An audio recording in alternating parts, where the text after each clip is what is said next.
Hello, Love Wrestling. It's Thursday night. It's 8 p.m. And you know what that means.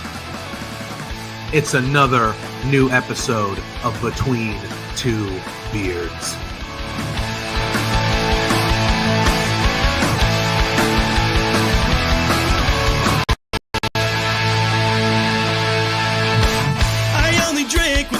Start off with the biggest news of the week. The Rats lost! But every night I'm making new best friends, and the only problem is you like having a good time. Forget yourself now. If you've got the budget, I've got the time. There he is. Hey, boss! There's the boss. Hey! The man with the finest beard on this screen. Canadian boys, shut the hell up. Let me talk. You see, the Rads are resourceful. When I got beef with somebody, I can find a way to talk to them.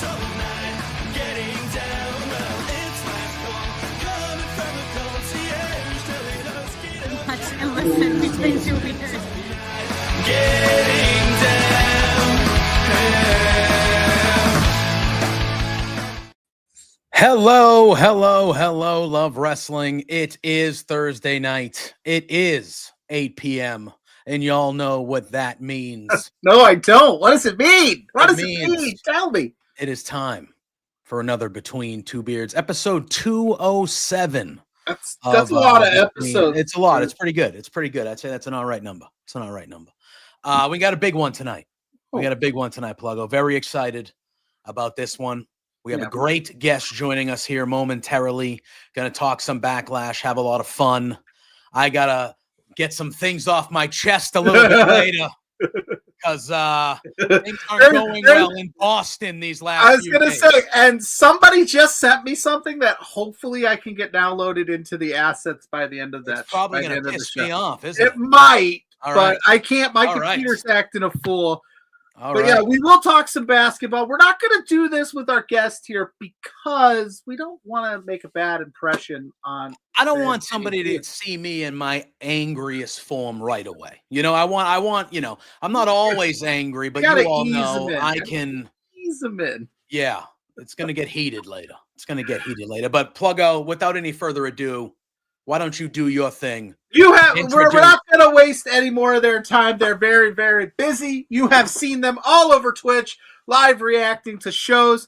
One of the best. You've probably seen them on an episode of Raw or SmackDown. Minnie's in the house. We're going to talk Backlash. Hi, Minnie. Hi, I love that intro. And you guys make me feel so unprofessional. You guys got an intro. You guys got all these guests on your show. We try. We try. Trust me, we are not that professional. You will find out real quick. You will find out real quick. We are not. That's how we rope you in. We're like, we got to have a killer intro, killer song. We got to have. And then we're just going to be like, hi, welcome to the show. We're going to talk about, do not add this gentleman. JPJ. I will not. I'm aware. Doing me a favor. I'm aware. I will not be adding said gentleman. My computer is acting a fool. Yeah, no worries. Anyway, how are you first and foremost? I'm good. Like you said, yes, I'm usually always busy. So I work this morning and I have been trying to get some editing done like right before this, and I'll do that afterwards. But doing this in like 90-degree weather right now is so exhausting. Yeah. So I'm frustrated. If I'm sweaty, I apologize. It's okay. It's okay. That weather is coming my way. 90-degree. That weather's coming my way soon. Where's the 90-degree weather at? Los Angeles. I'm in freaking damn California, and it's ridiculous because, like, what? 2 days ago it was raining out here. Yeah, and I'm in a hoodie, and now it's hot. It's so annoying. Yeah. This is my least favorite time of the year because I leave the house in the morning with a hoodie and all like layered up, and then by the time I leave, I'm hotter Oh, than yeah. I'll get out. It's the But worst. people give me, they're like, why are you in a hoodie? Because if I don't put it back on, what I took to work, if I don't put it back on, I will forget it. Yeah, Yeah. it's Mhm. staying And here then forever. and my office will just have a bunch of hoodies because I will not grab it because I'm a lazy POS. You're Yeah. also just trying to get out of work, you know. You're Yeah, like, yeah, all right, right. I'm done. Once your shift's over, you're like, I don't need to be But stopped. then to talk everybody to in the anybody. afternoon is like, why are you in that? You got to be Let- hot. I was yeah, like, I let me am. I find can't the- wait to get home. The quickest route, the most efficient route out of here. I don't want to get stopped Yeah. by anybody. I don't need any extra conversations. I've been here for 8.5 hours. I'll see you later, guys. I'll see you tomorrow. Yeah, that's how it goes. That's how it goes. But yeah. Yeah, so very excited you're here. So thank you again for joining us. We have a big PLE this weekend happening in St. Louis, the home of Randy Orton, who just happens to be in the main event of this show. But we have Backlash happening this weekend, so we thought it would be great to have you on, chat a little bit about that. Yeah. What have you guys thought? I'll ask both of you. I'm going to start right out of the gate. What have you thought about this build to Backlash? I know I talked about it a little bit on Sunday on the brunch game account. It's been a little wonky, but we're here. We're here. Yeah, I think it's been rushed. I mean, I can't really. Yeah, it's just been rushed. The only thing that's really been built is Gunther versus Goldberg, because we know that's happening. Don't put that evil on here. Right? Like, what else is happening? Randy Orton versus John Cena, which is fine. We kind of figured that was going to happen, and I'm excited. But it's like they haven't really been building that. No, it's very weird. I think they've done pretty good with Becky and Lyra the last couple of weeks. I've enjoyed that. I've enjoyed all of it, but seeing Lyra like starting to have, she didn't have much talking time or much of a personality really, besides the fact that she's a killer in-ring wrestler. So these last couple of weeks and her like kind of, how do I put it? Her kind of like not being like, she's not scared of Becky Lynch. She's just coming out talking her crap and just saying like, yeah, like, we've known each other. I've grown up, whatever, but like, I'm not scared of you. I'm not scared of you. Like, I know I'm better than you. And I think Lyra's been really good. That's been a lot of fun. But yeah, when you talk about the Cena Orton thing, like obviously this is a huge match, duh, and all this stuff, but it really does feel like the build hasn't been, because Cena hasn't been there every week, and they're leaning on the fact that it's Randy Orton versus John Cena. Exactly. Like, I guess you don't need much of a build, right? Yeah. There's plenty of story already been told here. Yeah. Yeah. So they kind of phoned that one in. The Becky Lynch stuff for me, I will say that promo that she cut on Monday wasn't my favorite Becky Lynch promo, but overall, I've been pretty happy about that. The United States Championship match makes no sense to me because half those guys lost a week ago. Yeah.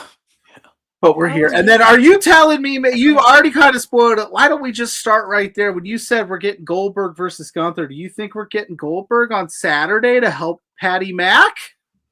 Yeah, I don't really see. Well, I mean, Pat McAfee can probably have that match. By the way, his promos are, which is, I'm not too surprised. He does that for a living. He has his own podcast. He's talking all the time. He's a commentator. So I thought he delivered so well that I was like, damn, Gunther, like, how are you going to rebuttal that?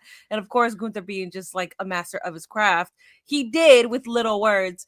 But if they do have a full match, I'd be excited for it, I guess. I don't really know if that, I just don't want, like, okay, this is how I see it. Like, I see Gunther carrying Pat McAfee, but I also feel like that match is going to be like a Jimmy versus Jey Uso at WrestleMania kind of thing, That was WrestleMania, right? Yeah. Yes, it was. Yes, it was. So yeah, I feel like to me, this feels like McAfee will kind of surprise Gunther at the beginning, maybe, and kind of like, he'll get a couple. I don't think it's going to be a squash by any means, but I expect it to end rather one-sidedly unless something like somebody coming out of Goldberg or something like that happening, but that's how I feel. Like, I feel like, Pat comes out hot maybe, and then it's kind of back and forth for the first few minutes. And then Gunther's like, okay, enough of this shit. And then is just kind of good night. For Pat. You couldn't wait 12 seconds? Well, first of all, I'm allowed to say that. It's the bad word. Well, You can't say. on that note, hi friends, welcome into the chat. If you're here, smash that like button, hit that subscribe button, share out this live. Maybe drop us a super chat to make up for JPJ's transgressions there. We appreciate y'all being here. I didn't even say Drop a lot bad. of likes, drop subs, drop There you go. shits, Yeah, whatever else. There you go. I didn't even say anything bad. I was just having a good time. That's unbelievable. Getting on me. Party. I will say I love that promo by McAfee on Monday. I thought he was excellent. And then I thought, like you said, Gunther was short and sweet, but you could tell how serious he was. He said, "You have my undivided attention." And that line he said, he was like, "Tonight, by my grace, you're untouchable. But on Saturday, by the grace of God, it'll be that will take my arms off your throat." I was like, I got a little bit of a shiver when he was like, when he goes, "I could beat you tonight, but I'm just gonna that'll ruin it for Saturday." And I was just like, "Oh God!" Mentioned his daughter off the top, like, "You had a fun at your daughter's birthday party." Savage. It was really good. That was a really good segment between these two. I mean, this is obviously this is Gunther is not losing to Pat McAfee. What if he can't? What if he does? I knew you were gonna. What if he does? Like if you had to put a percentage, it hasn't even crossed my mind. That's how my brain is working with this. It's like, I think this will be entertaining. I think it will be better than a lot of people think it will be. But there is no way I could see Gunther losing to Pat McAfee. But he might. I guess he could. No, I don't think there's a percentage, but because I'm so very used to disappointment, especially after, WrestleMania Night 2. So for me, I'm just like, okay, what if they go that route? Like, what if they just have Pat McAfee roll up schoolboyism? Man. We all need a friend like Pat McAfee. If I'm Michael Cole, I would have loved to have seen Michael Cole maybe try to step in at some point and talk some sense in a match. You don't have to do this, man. I appreciate it, but you don't have to go against the most terrifying man in WWE. He's the only, and I'm not bragging by any stretch. We've talked to a lot of wrestlers over the years, JPJ and I. Gunther was the only one that I stumbled. I was nervous. So bad. Oh, hell no. I would never be able to. It was at SummerSlam, and for some reason, his line, just divine intervention, opened up. We were right there, and we just went, okay. And I went, I PLUGGO, you Gunther, hi. Yeah, I stood next to him, and he was nice. He kind of did a half smile and was like, "How's it going?" But even there, I was I was nervous. Look at these clowns. I was like, at any given moment, if he wanted to kill me, he could right now. He could kill me right now. Who does a half smile after he just cooked somebody or he's trying to cook somebody on the mic? So a half smile to me doesn't mean anything. I'm just like, no, you did this after you just roasted somebody. When he laughed during the Jey Uso stuff after destroying Jimmy, it was the most scary thing I'd ever seen. Gunther laughing uncontrollably is not a vibe for me. It's crazy because he had that championship run, and I felt like he started becoming the Gunther that we all wanted him to be, with his promos and the things he was doing on his way to losing to Jey. He started getting that vicious side and doing that stuff with Jimmy and cutting these promos. Now he's continuing it. He's being that vicious Gunther. I'm really, and it feels like, he's getting the Goldberg match. They're going to do it. So we're all picking McAfee then, right? I'm not. I can't. What if Goldberg helps So what if Michael Cole tries to help McAfee and then Goldberg helps McAfee and Pat McAfee actually wins to set up Goldberg versus Gunther? That's disgusting. I think that's a way I think that's a way they could do that, which makes me nervous. It makes me nervous, to be honest with you. But I'm picking Gunther though. I am gonna pick Gunther. I can't do it. Yeah. So we're all picking Gunther. PLUGGO, right? You're not. Are you sticking with Pat? You like chaos. You root for chaos. Are you picking Pat? I'm going to take McAfee just to be different. Damn. There you go. Because it's not good for radio if we're all like, yep. That's true.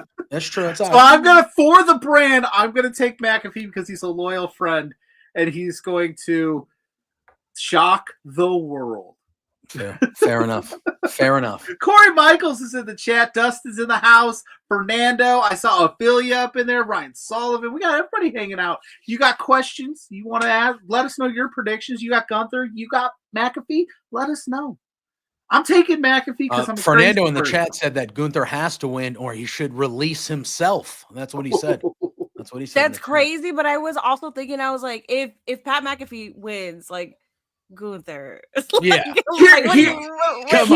Hear me out though. What a Hear fall me from out. grace. A McAfee upsets the world, shocks the world, beats Gunther.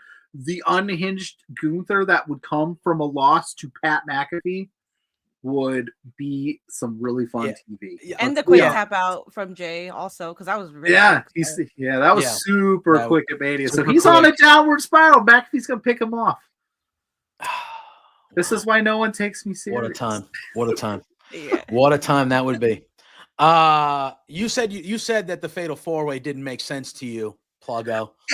Just because, let's go there next. Because didn't LA Knight and didn't he lose the number one contendership? A few of these guys, they lost number one contendership matches, and then they just end up in the match for the belt anyway. What's the point?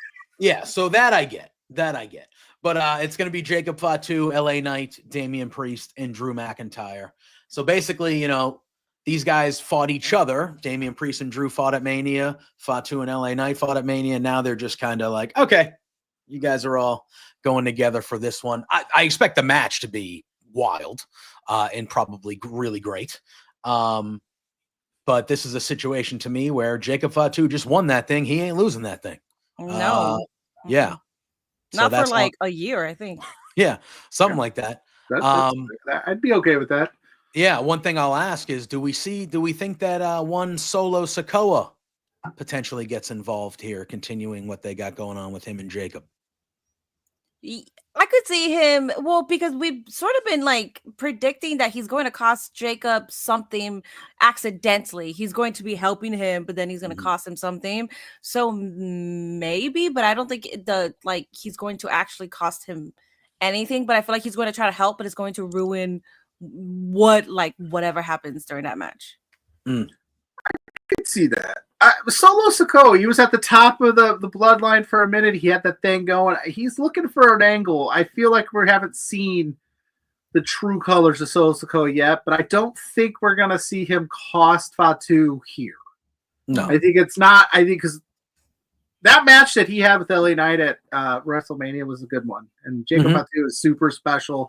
He's really busting out on his own here. He's super over. The crowd he's loves super him. over. Everything he's doing, it's different. It's unique. It's a vibe. I'm loving it. So I can't pick against. Nope. And I can't see them doing the swerve with Solo. What? What? You froze for a split second. I was like, oh no, but you're good. You're here. It's because I was given such a scathing hot take they had to freeze me out. 100%. No, I was actually going on the thickest limb possible and saying Jacob Fatu retains. Yeah, I would agree. Yeah. Yeah. And then this match was just added on Monday on Raw for Saturday. So everyone, I mean me, I thought that we were going to be getting Jey Uso versus Logan Paul on this show because they kind of teased that a couple weeks ago. We saw some stuff on Raw, but then all of a sudden this past Monday on Raw, we get this main event with Jey Uso defending the world title against Seth Rollins. Wild main event in the end with everything that went on there. Just a crazy main event and wild ending there. So we're not getting that on this show. I thought that was going to be the fifth match, but they added this one instead, where Dominic Mysterio is going to be defending his Intercontinental Championship against Penta, who's obviously been involved with the Judgment Day here for the last little bit. Penta and JD McDonough had a good one on Raw as well. That was a good match. Again, Dom just won the title at Mania. So relatively new with the IC belt, but Penta and Dom have been teasing this for a little bit, and Penta's been going after the IC title for a little bit now. How do we see this one going, guys? I'll have you start if you want, but we thinking Dom sneaks out a victory, or was Penta finally getting that moment? Does Dom have merch, like IC merch? I'm not really sure. I haven't seen it. I think everybody that won got their merch, but he hasn't. So going based off that, I feel like it's going to be a very short reign, even though I don't think it should be, because I know you just said that will Penta finally get his moment, and I'm just like, WWE loves to skyrocket, former talent from the other 3-letter company, So I'm just like, I think Penta's going to get the title, but it's like you've had all the moments. Every single week is your moment. Your debut, like they gassed up your debut. Dom has been put in the trenches, he had to go through his little like prison and then dirty Dom phase, and then now he's with Liv and he's more over. So I think the title should be kept on him, but I'm gonna go with Dom, but I feel like Penta might get it. What have you? Because we've talked about it extensively. What have you thought about the trajectory of Dominic Mysterio? Because I think a lot of us didn't think he would get to this point. He's here now, and it's like, oh, he's doing the best work of his career. But here's Penta, who they, like you said, are skyrocketing. So, how have you felt about Dom's trajectory here? I think it's been good for him because he had organic heat on him. He organically grew, like even though people like wanted to boo him, he's just so lovable and funny, and he uses social media the right way. He shows off his personality, and you can see, wow, you're actually really funny. I don't know why they started him with Rey Mysterio. What was that? Just nostalgia. Like like baby face Dom, and it was just, I honestly thought that he wouldn't last in the company until he went and became basically like Dom, Yeah, 100%. But I think the title should be kept on him for sure. And I'm so sorry, I'm like sweating. It's so hot in here. No, it's okay. All right, it's okay. I agree. I think Dom should retain. I think Dom should retain here. Dom, and we've talked about it for a lot, but like Dom went from, like you said, he had that getaway heat. You're boring. We don't like you. Like, actually don't like you, because at first he was kind of not great, right? And we've watched him grow, and he's become really good, and he's a good character, and he's better in the ring. And now he gets that heat still, but it's out of respect. Like, the crowd knows we know we're supposed to give him that heat, so we do, which is why I do think ultimately Dom has a major babyface run in him when they want to do it. But I agree with you, Minnie. I think Dom should win this match. My question is, do we think, obviously the Judgment Day is always around when Judgment Day people, do we think that we see maybe Rey Fénix and Penta together? Not in a tag match, obviously, this Saturday, but like if Judgment Day gets involved. Penta mentioned the Lucha Bros by name in a backstage segment with Chad Gable. Chad Gable could get involved here, or El Grande Americano, or something like that. If we see some chicanery, some nonsense here, do we think we could see Rey Fénix kind of show up to save the day for his brother? I see Chad more over than Rey. I hope they save that interaction, by the way. I know that he mentioned him already, but save the interaction. Like, wait for it. Don't do it right away. But I think we see Chad Gable for sure. And I actually completely forgot that even happened. So thank you for the refresher. I try. Is it Chuckanery or Chuckanery? Chicanery. I thought it was Chuck. I was thinking the same thing. I was like, I've been saying it wrong too. I was like, is it Chuck or Chuck? Wait, what? Is it Chuck or Chuck? No, it's chicanery. Chicanery. I say it like Chuck with an S. That's fine. Listen, you say however you want to say. And then Brandon Stevens, welcome to the chat. I don't know if he. Well, Brandon Stevens says, "Hey, wrestling girlfriend." Is that me? So, maybe. Yeah, it's you. Yeah, okay. I would assume. Okay. Cool. But, damn, Pluggo, have some confidence. Oh my God. Great. Mrs. Pluggo's watching. It's all entertainment. I don't want to spoil anything, but on Collision right now, Zach Gowen was there, and Ricochet just stole his prosthetic leg and used it to walk up the ramp. Don't tell me that. Ricochet, you dirty dog. He fits in so good with the Elite. I don't want to go too off topic, but he's like a perfect fit with the Young Bucks. Oh my God, he looks like he fit in like a glove. Dude, like him just right there in the middle. I was like, this is one. Let's do it. Yep. Now, you said a lot of possibilities for interference. Now, that interaction backstage where AJ Styles called Finn Balor Prince, said he's coming for the title. Finn was joking when he said, "Oh, I got to have your back now too." If they wanted to make it a quick reign with Dom, there's plenty of legs there to do the switch with, or have Finn cost him, or have AJ get involved or something. But at the end of the day, I think Dom's gonna sneak one more out. Yeah. He should. I He think he's gonna absolutely sneak should. one more out. And then Finn should get it off of Dom. Just That's my thing. Is I think Finn. Yeah, I think Finn should be the one that takes it from Dom.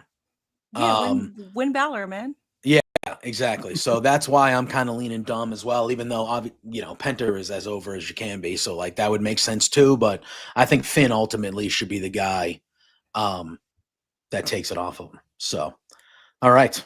And then we move on to the singles match for the WWE Women's Intercontinental Championship. It is Lyra Valkyria defending against Becky Lynch. Like we talked about it kind of earlier, this has been one of my favorite build. I'm very much looking forward to this match on Saturday.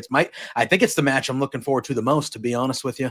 I've really enjoyed this build the last couple weeks. Lyra is one of my favorite in-ring performers in general. She's just been excellent for a long time.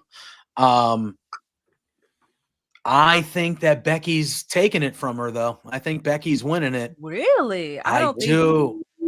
I do. I might be the only one that thinks so. You might be. Yeah. But I think Becky wins, and then I think Becky either after the match or the next night on Raw does something dastardly to Lyra, and that causes the Bayley return, and we get a Becky-Bayley feud for the IC title for a little bit. And then I think ultimately Lyra wins it back from Becky.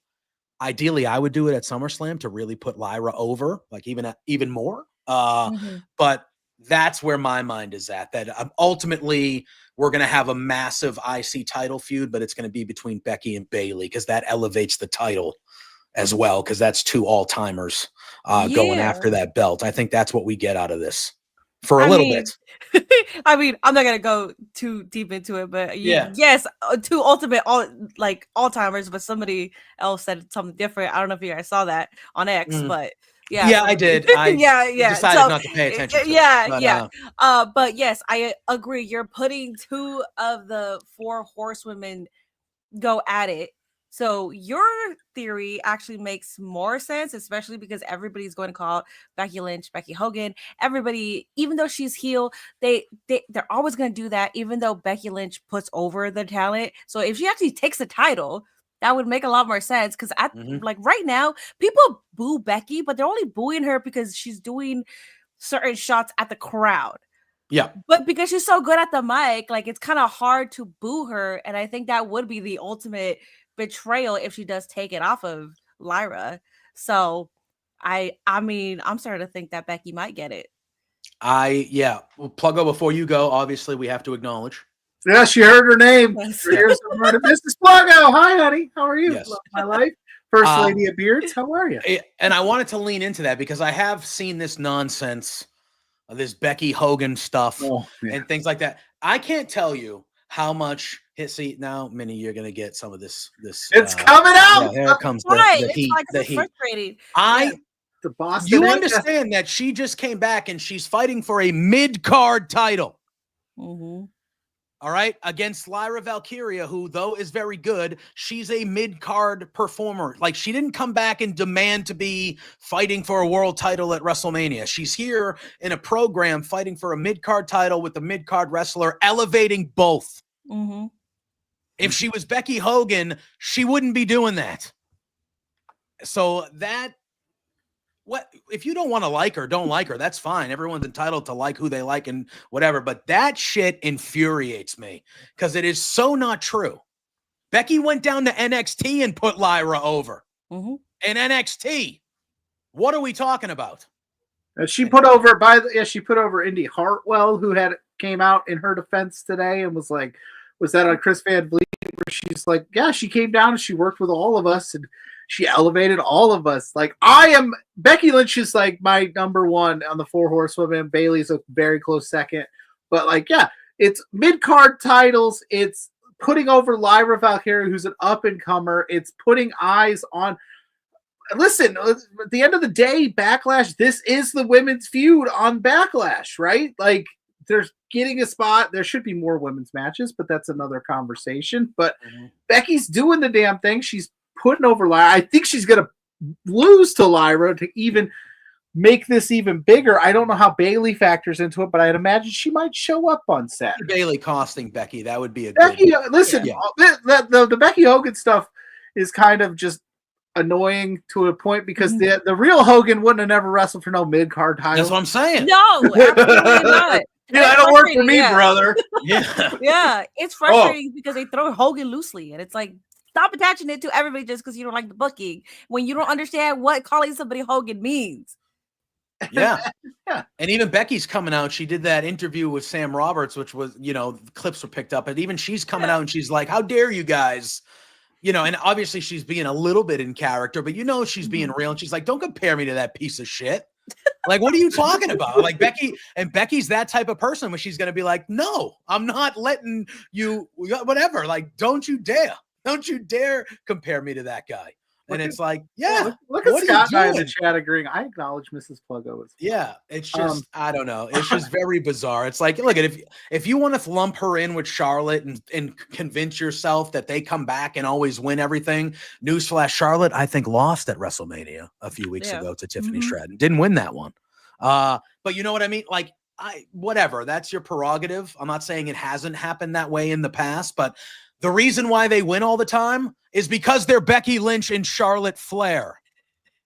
Yeah, that's why they're good. John Cena just came back and he won the world title immediately. They're not calling him John Hogan. Is he John Hogan? He is. He absolutely is. Come on. The thing that people forget too is that the Give Divas a Chance movement started back in the day because we wanted to get more women opportunities, and then Becky, Sasha, Bailey, Charlotte built NXT on the foundation of their work, and then you need that like pillars of like these are the people to beat, and Becky being in this spot is only good for everyone involved. If she didn't bother with the United States or IC Championship, all the ICW would be like, well, again, these titles don't even matter because Becky never fights for it or Charlotte never fights for it. You know what we are is we're just fickle fans, man. Y'all need to just chill because if either way we slice it, you're going to be mad. Yeah. Just throwing that out there. I'm just thinking of my pick. I think Lyra's winning. I know you're on the island over there, JP. Listen, I love Becky. I'm hopping on, man. I'm hopping on. I'm gonna go with Becky. Oh, let's go! Yeah, I'm gonna go with Becky because I like what he said because we could have Becky she's going versus Becky, Bailey, and then that's where Lyra gets it from. That I'm like that. Yeah, I'm thinking big picture. Like that's why I'm kind of going that way because I'm thinking there's a way here. If you do it a certain way, there's a way you not only you elevate the title, which if Bailey and Becky are going for it, elevates it to way high. How dare both of you and then for Becky Hogan? Listen, God. And then eventually Lyra is the one that takes it off Becky and gets that moment, and then you elevate Lyra even more than they've been elevated her the last couple of weeks. I just think it's a dare you. It's a greater thing. Man, we want to push new stars here, okay? Yeah, clearly, Becky Lynch is the new star that you want to push.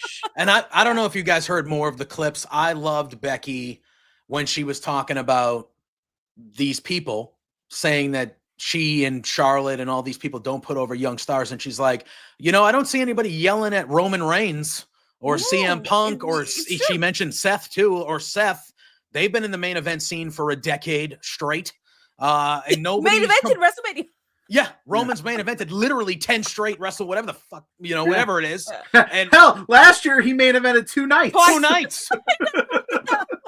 Son of a bitch. And nobody's complaining. And again, I'm not complaining about that either, but nobody's complaining about those guys. But yet, when it comes to Charlotte and her and holding the other women, give me a break. You know why you're saying it, because you're pieces of shit. Anyway, I digress. So, all right, we're going Boston anger. Yeah, there it is. It comes out sometimes. It comes out sometimes. Is there such thing as Los Angeles anger, Minnie? Yeah, there's road rage. Ooh, I can imagine being in traffic a lot. Ugh. Road rage, fair. Yeah, I've seen some of the traffic. Are you a road rage connoisseur, or are you pretty calm behind the wheel? I'm pretty calm because I live in Los Angeles. I know people drive stupid out here, so I would actually be a masochist to get mad every single time somebody does something stupid. You know, I'd be behind the wheel, just mad and miserable. So I'm very calm. But I do crash out. I do. Yeah. We all need to sometimes. Yeah. You know? Sometimes on the road, I'm usually like, I don't need to be anywhere quick. But when you're doing something just highly like dumb, I'm like, come on. Like, what are you? How are you thinking that's okay? I almost find myself like not like wanting to teach people lessons when I'm on the road. Like if I see someone driving like a maniac, like an idiot, I'm just like, God, I wish there was a way. Turn signals like, on the left, my guy.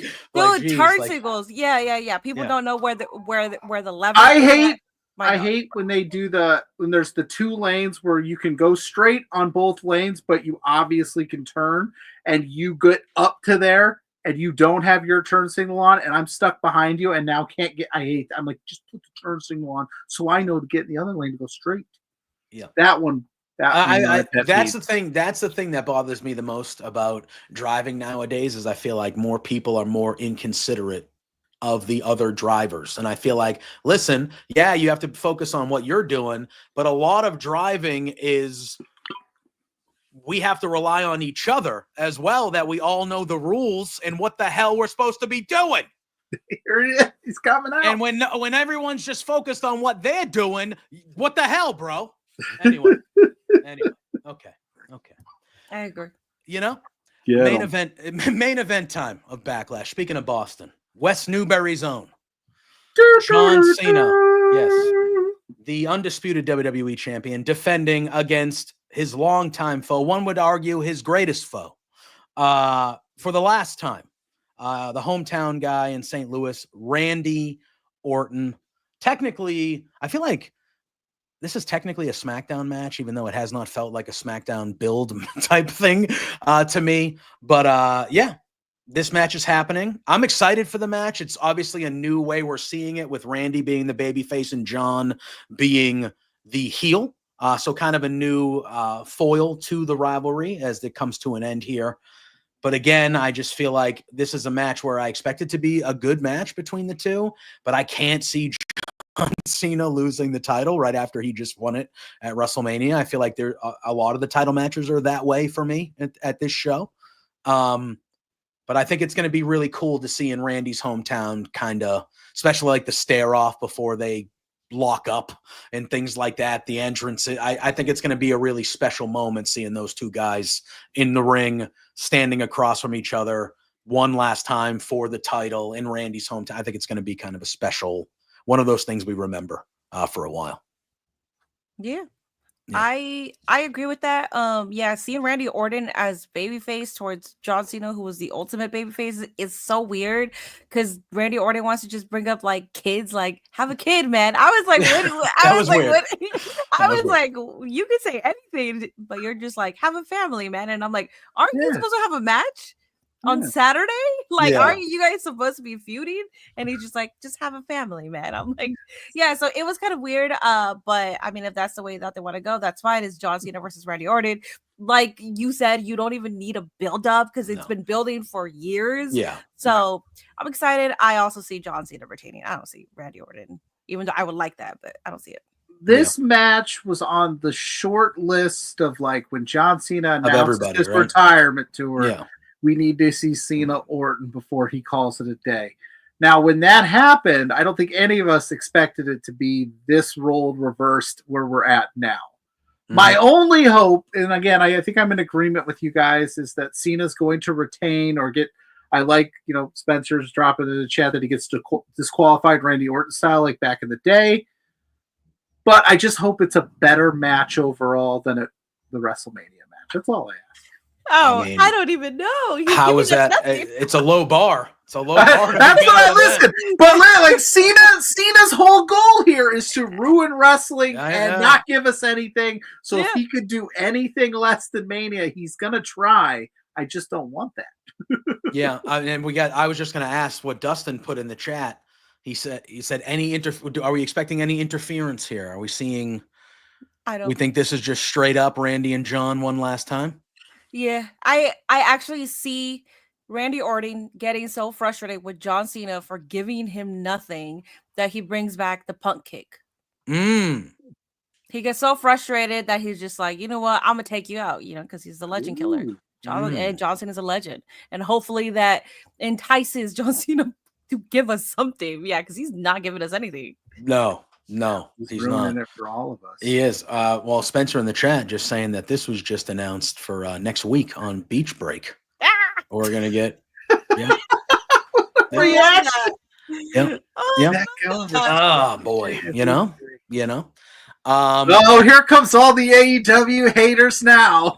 Yeah, go away. Yeah. Yeah. Please, we don't need you guys. This is gonna be awesome. And listen, if you don't like the show, it's very simple. Just don't watch the show. It's nobody's forcing you there. You don't got a ball and chain around the TV, brother. Like, just don't. Yeah, I don't know. Who would be Cena's next opponent if he gets past Randy? Because like the interference, would that be the person being like, I got next, or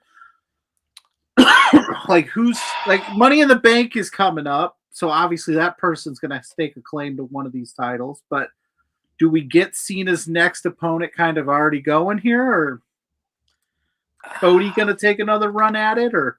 Oh yeah, is Cody returning tomorrow? Right? Is that the first time we see Cody? Is tomorrow on SmackDown? Is he? I don't know. I think he might be there, but that whole thing, we haven't even talked about Cody, but that whole other side of that confuses me because they kind of made him look like a bitch in that match, and we haven't really seen him since. And I'm like, what the hell? What? You just like we've seen you won a Hell in a Cell match with a torn pec, bro. And now you lost to one shot in the head with the belt. Just one? That's all it took? All them AAs, man. Yeah, all right. Travis Scott has got a deadly punch, my guy. That's, I don't know. That's a whole other side of it. I could see Cody come at, I guess, I don't know, because I don't know what they're doing with, because I've always been of the mindset that Cena's not going to have the title this whole time. Like at some point, he's gonna I just assume by the end of this, like by the end of the year, those last 6 weeks, 2 months, the crowd's gonna want to be cheering for him. They're not gonna want to be still booing him. I think. Sorry, No. Dustin. That's just not right. Next week, it's gonna have a leg up. Oh, Dustin! Come on, Dustin! Oh. Come on! It's funny, but Dustin. Oh. Come on! Oh no! So but now I'm like, we're better than that here. Does Cena carry this thing the whole year? No, I see CM Punk being Mr. Money in the Bank because I feel like we just need him to be Mr. Money in the Bank again. I mean, come on, like that'd be fun. Yeah, because he's Mr. Money in the Bank. Like I've always seen him like that. And the way Cena Cena didn't screw him at Elimination Chamber. It was more Seth, but Cena definitely pounced on the opportunity. So maybe Punk gets one over. And Punk has referenced Cena multiple times since the heel turn. He did that real promo when he went after The Rock and Cena together when he was doing the, your bullshit, and he was doing that stuff. Yeah. And obviously that's another feud with Cena, like Randy Orton, where you don't really need to build a feud there. There's enough in the history that's on the short list of all our checklists as well when this was announced. Like, oh, you got to get Punk and Cena one last time too. Him being Money in the Bank, though, I didn't think about that. That would be fun. He won the back-to-back ones. He is considered one of the few guys to win it more than once. Is he the only? No, Edge. Him and Edge. Edge is the ultimate opportunist. I think he has more cash-ins. Yeah. Punk won the first two, right? He won back to back. Edge won the first one. Oh, but I say Punk. But then Punk won back to back. Yes. Are you going to Money in the Bank? It's in your neck of the woods. Yeah, I will be going. I'm gonna get my tickets last minute though, because right now they're expensive. Even like the combo packages that they have, it's still expensive. And then they got Worlds Collide, so I'm gonna go there. That's in the afternoon, right? That's in the afternoon earlier in the day. That's a very exciting thing too. That's happening. We got Spencer saying Punk and Cena is the SummerSlam match. I would assume that's a giant SummerSlam match. You get Punk and Cena one last time in SummerSlam. That would be the way to go there. Punk does the honorable thing Cena did and cashes in early and says, "I'm cashing in at you at SummerSlam." Oh, maybe. Well, Flips the tables. Is John Cena going to be at Money in the Bank? Because if CM Punk is Mr. Money in the Bank, I see him just cashing in that day of. Because, like you said, John Cena wasn't John Cena when he won that match. Like he did cheat. Yeah, he 100%. he cheated that. So I feel like he 100%. would just do it right there. But I don't know where John Cena's date. I know he keeps telling us that he has 24 dates left, or he keeps counting it down. I don't know where they're at, but I would imagine Money in the Bank out in LA, or is it San Diego? It's LA, right? No, it's LA. LA, Yeah. What's the other shit? There's something coming to San Diego. I'm thinking about that. But yeah, they're gonna be in LA. I can't imagine John Cena doesn't make the LA trip. That seems like a big market for him to be I in. feel like Los Angeles one final time would be on the city list for Cena to kind of be like, yep, I'm doing LA. Obviously, he's going to be at the big shows like SummerSlam and things like that. I assume he'll go to Saudi, and we know he's going to Australia when they do that later in the year. So it'll kind of be, doing the countdown stuff, which I like. Survivor Series is insane. That's what I was thinking about. Yeah. Dom's neck of the woods. Dom and Ray's neck of the woods. Yeah. So, I mean, regardless of, we picked a lot of people to retain their titles on Saturday. But I think regardless of that, I do think we are in line for another fun show with Backlash. I think there'll be a good amount of moments that happen there, especially if we see Goldberg return. Yeah. So, we're so looking forward to that. Do you think a celebrity showing up? Because, I mean, we had Bad Bunny. I would love Bad Bunny. I would love Bad Bunny, too. I would love that. St. Louis, the first celebrity that comes to mind when I think St. Louis is Nelly. Oh, Nelly. I thought Sexy Red. Oh, no. Oh, yeah. Sexy Red. She is, right? She is, yeah. I think so. Yeah, it's Nelly, because I just remember I used to have that album, and he's from St. Louis. Oh, Nelly is very pro St. Louis. Yeah, that'd be a lot of fun. That'd be a lot of fun. Would he come out with the Band-Aid? Nelly gets involved, cuts off Travis Scott. That would be great. I don't want to see Travis Scott. Just keep Travis Scott away from all this. He's apparently training to be a wrestler. Good for him. That's cool. Good for him. That's cool. Bro's gonna take like a whole hour until he gets into the ring, and then I'm sorry, I'm not in. You know what? I'm not in the business to trash wrestlers, but it's Travis Scott. He's not a wrestler, okay? The way he sells, oh god, I was laughing my ass off. He was I don't know what he was doing, man. Yeah, it was not good. He took that one move and he was just dead. Man. Lawrence Nelly is currently on tour with Ja Rule. 2,000 call. Wow. Oh my God. What a tour that is, bro. What a tour. Damn. Wow. Now you got me thinking about Mania, and I'm upset. And it's just one of those things. It's just one of those things. That the way that I view it is, it can't just be Travis Scott. He just can't. He can't be it. It is. He can't be it. Nothing. Like, he wants to come out, fine. Like, in the moment when it happened, I wasn't like, oh damn. Like, I'm not one of those that shit made me anti Travis Scott. But I wasn't anti Travis Scott before it. I was like, whatever. He's fucking saging himself, doing whatever the hell he's done. Who gives a shit what he's doing in the corner? He's being weird. I don't care. But when that's the main event of WrestleMania, and he's the main guy you got? No. Yeah. No, can't happen. That's just unacceptable to me. It's unacceptable to me. As you can tell, I've gotten over it. As you can tell. But yeah, that's where I'm at. So that's Backlash. That's pretty much the long and the short of it. There's not a whole lot here. It's gonna be a quick one, I think. Yeah, we're back to our 5-match. It's not Mania. It's 5 matches. In and out. 2.5, 3 hours. That good pace that they normally have. Like I said, I thought we would see Jey Uso and Logan Paul on here, but I think they're probably going to line that up. What do they have, a Saturday night's main event in a couple weeks as well? 2 weeks. Yeah, it's weird because they had Mania, and then it's like 3 weeks, another pay-per-view, and then 2 weeks you get Saturday night's main event, and then I think 2 weeks after that is Money in the Bank. So it's that's AEW booking, dog. Like, it's like boom, boom, boom, boom, boom. Come on, man. That's me trying to navigate. Hey guys, I need the TV like every Saturday for the next, because you also throw in the AEW stuff in there too. There's just, it's never gonna stop. No. Summer of wrestling, I guess. Yeah. Hey, listen, who are we to complain?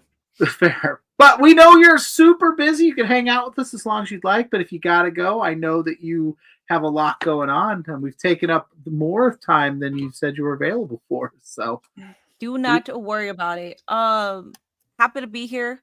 Yeah. Wish it wasn't so hot so I could have just like been here comfortable. But man, this heat came out of nowhere. I'm like, I was trying to get into the conversation and then I was about to crash out, but my entire face was heating up and I was like, I gotta stop. I was like, if not, I'm going to get it like a heat stroke here. Suffer for your craft. We appreciate you making the time for us today, making your debut, talking Backlash. Do us a favor before you head out so you can get cooled down and get proper hydration, and you tell all the people where they can find you and what you got coming up and what you got going on. Yeah, I am Mini Portable. I stream on Twitch everywhere. It's Mini Portable. I don't really have anything happening other than like streaming and stuff. I don't have anything cool. Wish I did. Not gonna lie. Kind of shoot out an email saying I'm a Latina. You got luchadors coming in Los Angeles. Can I do something? Yes. So yeah, but I mean, whatever. It is what it is. It's fine. I get it. Anyways, yeah, that's it. Let's make that happen, WWE. Yes. Like, come on. I know you're watching. Somebody make that happen. Somebody Hashtag get many. At Worlds Collide. At Worlds Collide. Let it happen. Yeah. Yes. Thank you again for joining us. This was a lot of fun. You are welcome back. We'll definitely get you back on here to talk some more anytime you want. This was a lot of fun, and we have an open door policy. So hopefully we'll get you on here as many times as you want to be. Yeah, go follow Minnie. She's wonderful. And thank you for being here. And hopefully we'll get to talk to you soon. Of course. I'll be back because I want to redeem myself. You did great. What are you talking about? Don't speak negative about you. You did great. What are you talking about? All right. It's okay. Go cool down. We'll have you back on soon. Right. Yeah. Thank you. That is the lovely Mini Portable. She was wonderful. I don't know why she's talking that way about herself. She was excellent. Yeah. Yeah, we thought that she was fantastic. You do yourself a favor, go follow her, give her some love. She's awesome. She does a lot of cool things. Like I said at the top, if you're watching Raw and you see those reactions from the streamers, she's usually right in that mix. So you know she's doing the damn thing. So we appreciate her. We appreciate 100%. You. I'm going to ask you to save your Celtics talk for a little longer. Just a little longer. Is it that hard to get this thing loaded up or whatever it is? Yes, it is. Super hard. I'll give you a hint. Dustin made it, so you know it's going to be awesome.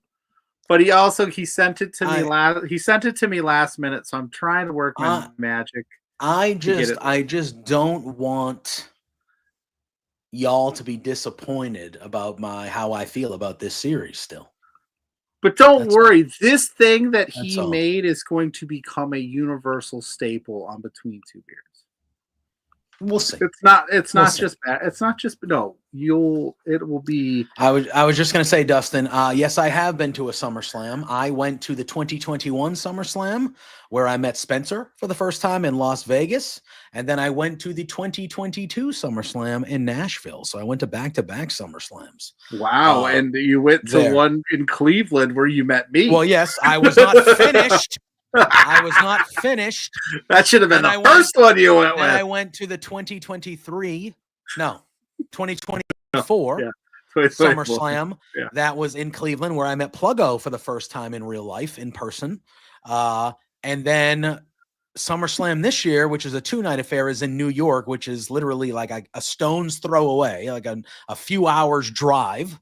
So my hope is that I will be there, hopefully doing media for Love Wrestling at SummerSlam this year.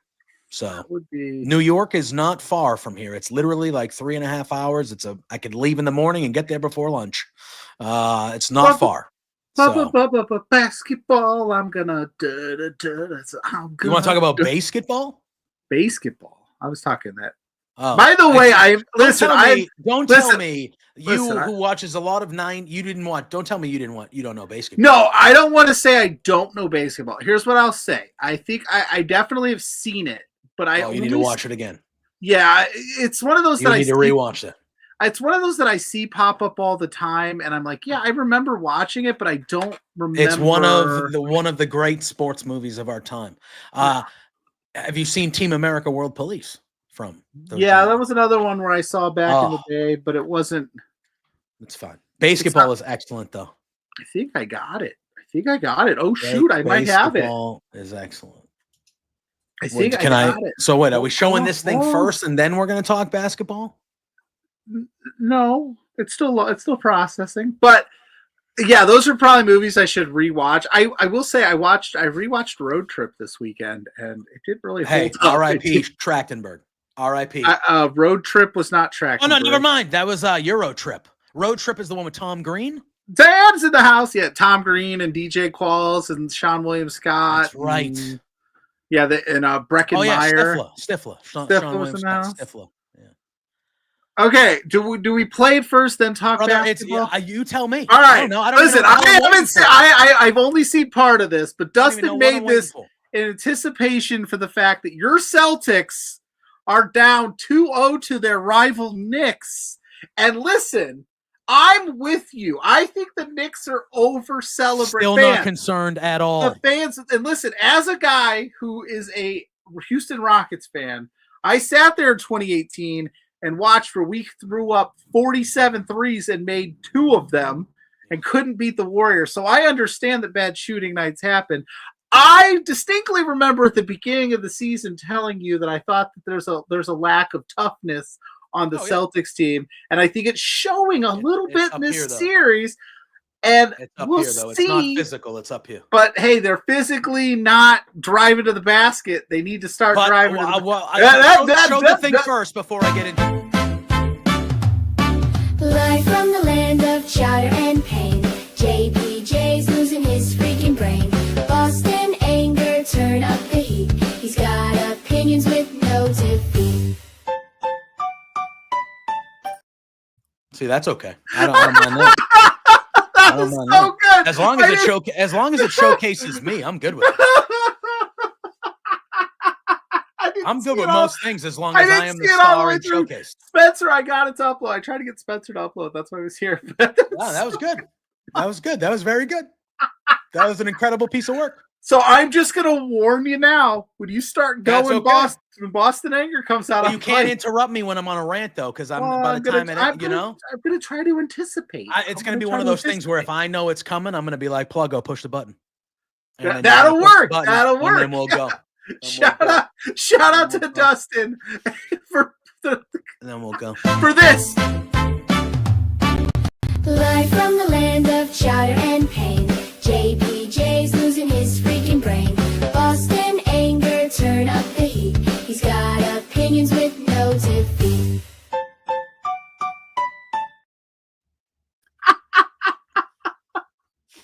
That's pretty good. That's pretty good. But yes, I think there needs to be more me on it instead of the words, but that's pretty good. It's pretty good. Of course you think that. Yeah. But your boys need to learn how to drive to the basket. Okay. Well, here we go. All right. Drive to the hole, get fouled. Yeah. Puts a point. We can't just shoot contested threes for a quarter and a half of 20. I agree. But here is my thing. Remember when you had to hold up your phone to record ringtones? Yeah, I want to say, is something at the end missing? Because it looks like it's gonna say something. It says something is I don't know. And then there's nothing there. That's the video I received. Dustin said he's working on refining it a little bit, but Sullivan, you need to work on that. You need to work on that, brother. So you got to work on that. The Celtics can't finish. What's that Bernie Mac line? If it takes more than 3 minutes, that's a you problem. Yeah. Oh boy. So all right, here's my thing. I'm not concerned about this series. I still think the Celtics win the series. If you ask me right now, I say confidently Celtics in 6. Confidently. We are so much better than them. We have been playing, even when we're playing average, we're beating them by 20. When we're playing average, and then all of a sudden, we've just decided, very bad luckily, that's not proper English, I don't care, to have our 2 worst shooting games of the season, these past 2 games. And it's awful. Now, I agree with you that I think if you're shooting 63s and you miss 40 of them, maybe you don't continue to shoot the threes. However, they've done this for 2 straight years. It's the way they play. I don't like it, but it's the way they play. Joe Mazzulla, who I actually like as the coach, I thought he was dreadful in the post-game press conference yesterday. Yeah. They asked him back. Here's my thing, and I'm going to talk about nerds again. So for all the nerds in the chat, don't get offended when I rip on nerds, because I'm a nerd too. The candy no, I like a nerd cluster. I like a nerd cluster. Gummy clusters are cluster clutch, guy for sure. I'm a good he was not, Lawrence. He was not. But it's okay. It's okay. The Knicks deserve to win both these games. Jason Tatum has been fucking terrible in both these games. But Jason Tatum anger theme song. No, but Jason Tatum inarguably had the best year of his career. In that first series against Orlando, he was the best player in all of the playoffs. He's had 2 terrible games and he's looked like a bitch. And he needs to. My thing that bothers me about Tatum is he refuses to act like he's the best player on the court when he's the best player on the court. Nobody is close to that guy, even Jaylen Brown. Nobody is close to that guy. He is the best player on the court, and mentally, he just refuses to play that way. And it infuriates me. Now, I don't think it's a him problem. I think it's a system problem, because Mazzulla is an analytics coach. And every time you hear him in a press conference, because the only time they lose games is when they lose this way, when they just can't hit a fucking shot to save their lives. They can't hit a shot to save their lives, and they don't change the game plan. It's nope, the high percentage shot is the fucking 3, so we're still going to shoot the 3, even though we've missed 40 of them. And it's like he's asked about it in the press conference. He's asked a basketball question, and he responds with a number because he's a nerd, and he follows the nerds. Well, there are things that a number on a piece of paper can't tell you, okay? So you can sit there and you can tell me, I don't know the guy's first name, but who's the big stiff that's playing for the Knicks that we keep fouling all the time? Who's been that guy? Robinson? Yeah, Mitchell Robinson. That guy sucks. Yeah, that guy's trash. He's a stiff. And we are literally fouling him and making him matter because the statistical best play is to foul that guy. Because I don't know if you saw his free throw last night. My mother could have shot a better free throw than that motherfucker out there. That didn't even hit the net by missing. That's how bad that free throw was. How are you a pro? How are you a pro? He's 7 feet tall. What is going on? Okay. Well, Scott, that's just statistically inaccurate. So 28's high, 18 that's I think my problem. The number. Last night,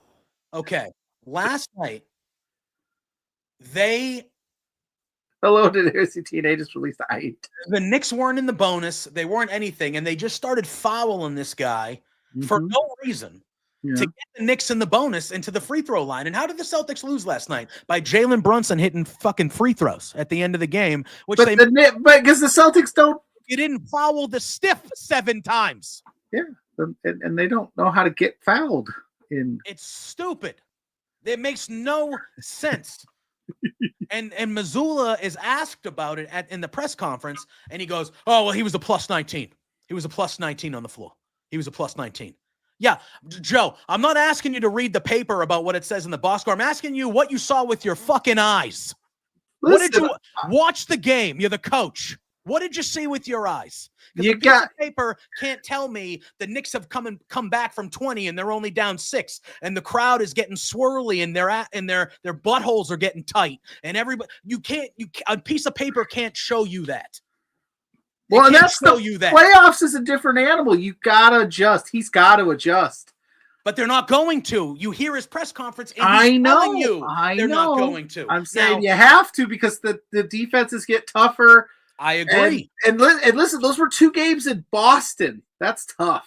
Yeah. Well, listen, we're the best road team of all time. We had the best road season in the history of the league this year. I actually think leaving Boston will help us.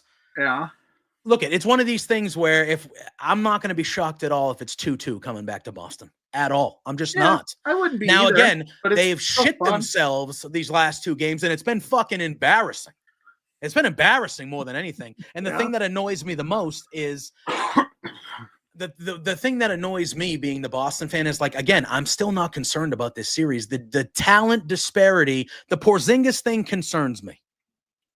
Yeah. The Porzingis thing concerns me because if he is out for like out, because he did not look good. He looked weird. He looked like off colored last night. He looked pale and skinnier than normal. It didn't look good.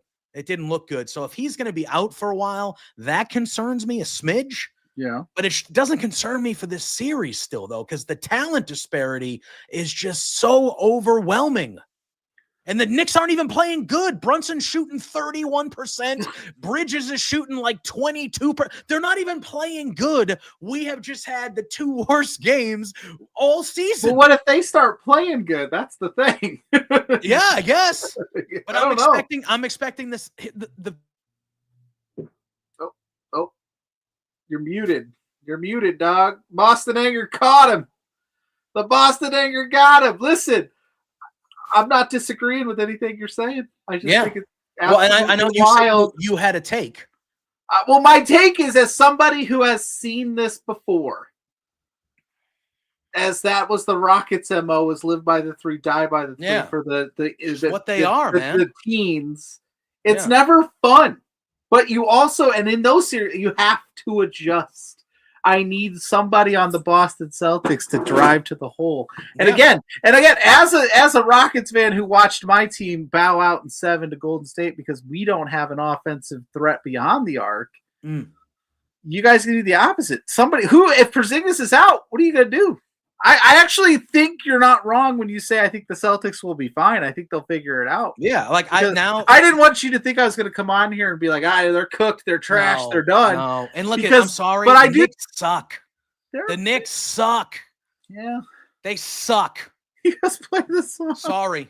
Like, dude, they earned those wins. They deserve those wins. I'm giving them all the credit in the world. That was an embarrassing choke performance in back-to-back games by the Celtics, by Tatum, by Brown. They sucked. Everybody sucked. Missoula sucked. But don't take this is the Celtics. The Knicks didn't win those games. The Celtics handed them over. Well, they still had to win them. Yeah. We missed 45 threes, and they still had to take us to overtime to beat us in game. Like, this is not the Knicks winning these games. They suck. They're not a good team. What song? And they might sweep my team. They might. Which is crazy. I don't think they will. Yeah, the scoreboard shows them winning, but you got to win 4 games, and they've only won 2. So when they win 4, Could you imagine like a Knicks, it would be the Pacers? That'd be a fun. Well, that'd be fun because it would be a throwback series. Yeah. The Pacers are taking care of business. Now. I was going to say we have the whole same. The 2 most dominant teams in the East all year are Cleveland and Boston, and they both go down 0-2 at home to these teams. Now, I think Indiana has a better chance of actually pulling this out and winning that series because I do think the shots will start falling for the Celtics. And if they do, we're going to beat the Knicks by 30 every game. Now, what I need Jason Tatum and Jaylen Brown to remember. And again, I think this is more of a coaching thing. Like I thought Missoula was terrible in that game yesterday. I think he's being too cute because he's got the chip under his belt from last year. There's just, and like I said, there's just something. The playoffs are different. Like you want to be an analytics driven team, and you want to go by what the percentages is and do the formula thing. You can't do that in the playoffs. You just can't. And you can, if your shots are hitting, yes, you can. Yeah, if they're not, you got to adjust. If you're winning by 20 and the team cuts it down to 8, fucking go to the foul line. You think the Rockets loved playing Şengün and Steven Adams together on the floor at the same time, but they were like, "Oh, it's working against Golden State," so they tried it in Game 7 and it didn't work. But he didn't. Yeah, but you gotta adjust, and that's been what? Just turned it off real quick because I wanted.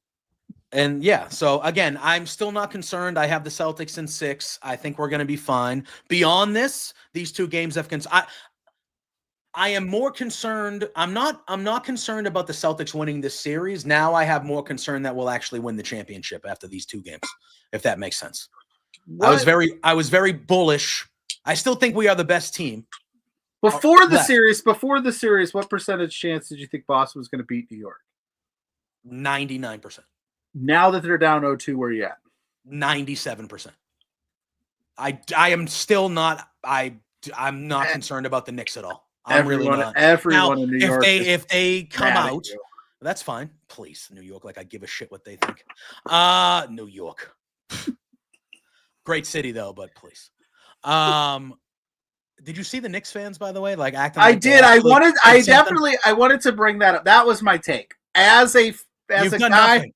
as a guy who loves chaos in all aspects of like sports and entertainment and stuff, I found that, and again, I didn't see the full. I don't know if we saw the full video. I definitely saw that lady being like, "Somebody help! Get him out of here!"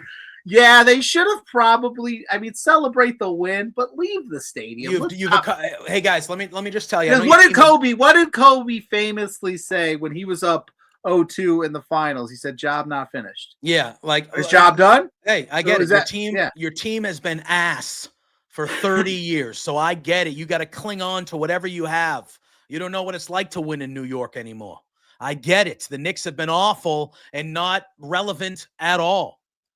They deserve those wins. I'm glad you guys have false hope now.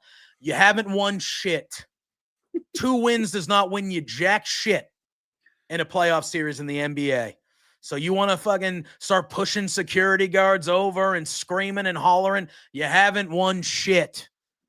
So when you win 4, you can do that. Disrespectful in the garden.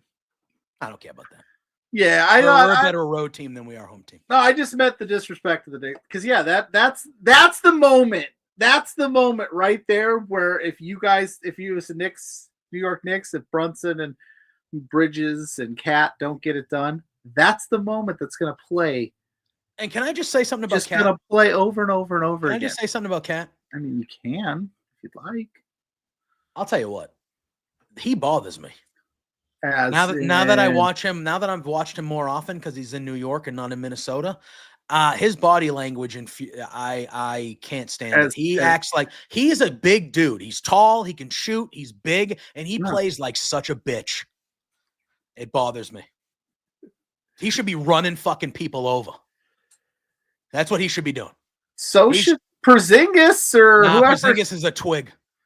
Or whoever else you got behind him.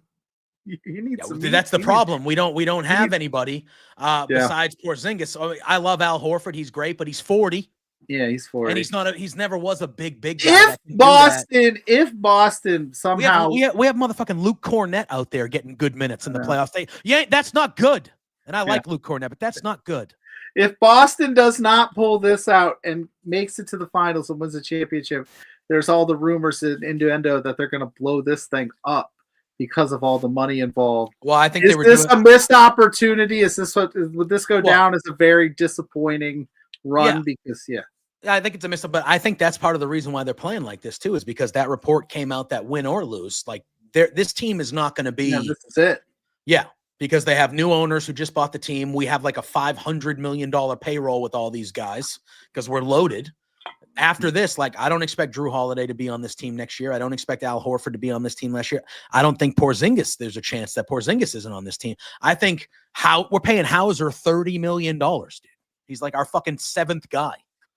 The fuck are we doing? Like, we're just throwing money around. You guys are analytics on the court. Big spend is off. Yeah. And then if we don't win we have to do this. And I think that's why they're kind of, their buttholes are getting clenched real tight late in these games, is because I do think that is floating around in their head. Because one thing I will say, even through the championship last year, is the thing that has always gotten the Celtics is their mental fragility. Yeah. And I could see a report coming out like it did last week with everyone saying, oh, they're going to blow up the team after this season, win or lose, affecting them because they think, fuck, we need to win now because we're not going to be together next year. And I think that puts more pressure on it. And they're kind of little bitches, a few of them. And, that's just, it is what it is. But I say that with love because I love them and they're great. And I love the team. But I need to see Jason Tatum step on someone's fucking throat. That's what I need. He's going to have his mama do it. That's what I need. I need to see him step on someone's fucking throat. That's all. Okay. You got that going on. You got Rafael Devers not wanting to play. Oh, first this is another base. thing. Play Hold on. Play the music. Play the song. Live from the land of chowder and pain, JPJ's losing his freaking brain.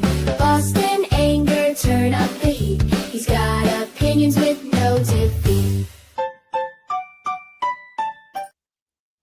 It's so good. Rafael freaking Devers, you diva. You're muted, bro. You're muted, bro. It's you. If they can hear me, blink twice if you can hear me in the chat. JPJ's having technical difficulties. Been yelling so much today. I don't know what's going on. My mic, my mic is like you're yelling too much, bro. Yeah, Yelling. Okay. Before we get back to the wrestling, I got to hear this take. All right. So basically, Rafael Devers at the beginning of the season said he didn't want to move from third base because he was a third baseman. So they talked him into playing DH. He started off really sluggish. Then he figured it out. He's fucking unreal right now. He's like, yeah. But then they ended up with Tristan Cossack goes down at first base, and they say, "Hey, Rafi, why don't you go play first base?" And he said, effectively, "Why don't you go do your jobs and find a first baseman? Not my job." Rafael Devers is the king of I do what I'm supposed to do. Well, it's almost like I ain't doing it's any extra. almost like maybe the team shouldn't have blatantly lied to him in the offseason. It's almost like you probably don't want to be untruthful and go behind your $30 million a year players back and say, "No, we're not going to sign a third baseman. You're our third baseman." And then 2 days later, sign a fucking third baseman. Honestly, Now we got to figure out how to play that underneath you yelling. So it's almost like you shouldn't do that, first and foremost. With that being said, probably not. With that being said, I think somebody needs to talk to Rafi Devers and be like, "Hey, bro, you have an opportunity here." Like, again, I think Rafi should be being a better teammate than he is, because I feel like there are going to be people in that clubhouse that don't enjoy with what he did. You see the comments that he said today? Not what he said today, unless it was outside of what I just said about him saying that maybe the front office. Let me pull these up. You pulled that up. I'm going to say this. This reminds me of a cinematic masterpiece known as Little Big League, when Mike McGreevy was like, "I just don't think I got it out there. You should bench me." And little Billy Hamilton's like, "I'm going to play you. What's the going rate for an absent-minded pitcher that can't get anybody out?" Rafi's got to understand that, like, hey, there's other teams out there that might want your services, but if this is how you're going to treat the Boston Red Sox for wanting you to play baseball, it could affect your value. Can we Photoshop his head? Yeah, see, that is the ultimate. Dan, that's the comment of the night. Can we Photoshop his head on Hogan's body? Play first base, don't work for me, brother. Rafi Hogan is out there. Yeah. Not Becky Hogan. It's Rafi Hogan, baby. I like that. I might make that, Dan, later today. All right, we'll see. Let me, because he kind of went off today, Devers. Everything is wrestling. The boss is here. Are you here to chit chat? I got it to work. Yeah, it worked, right? What's he doing? If Spencer's here to chit chat, he can hop in. If he's here working, he does whatever he wants. He's the boss. I don't know what he's doing there. But so yeah, Devers. All right. So Devers was asked if he was upset that the Red Sox asked him to consider first base, and his quote, and he was speaking in Spanish when he was talking. I think it was a Spanish interview he was doing. So this is translated. He says, "Yeah, I don't think they stay true to their word. They told me I was going to be playing this position, DH, and now they're going back on that. So, yeah, I don't think they stay true to their word." So that's one. He also then threw the general manager, Craig Breslow, under the bus, which is nice. You always love that. That. Yeah. And it's one of these things where if you want to tell me,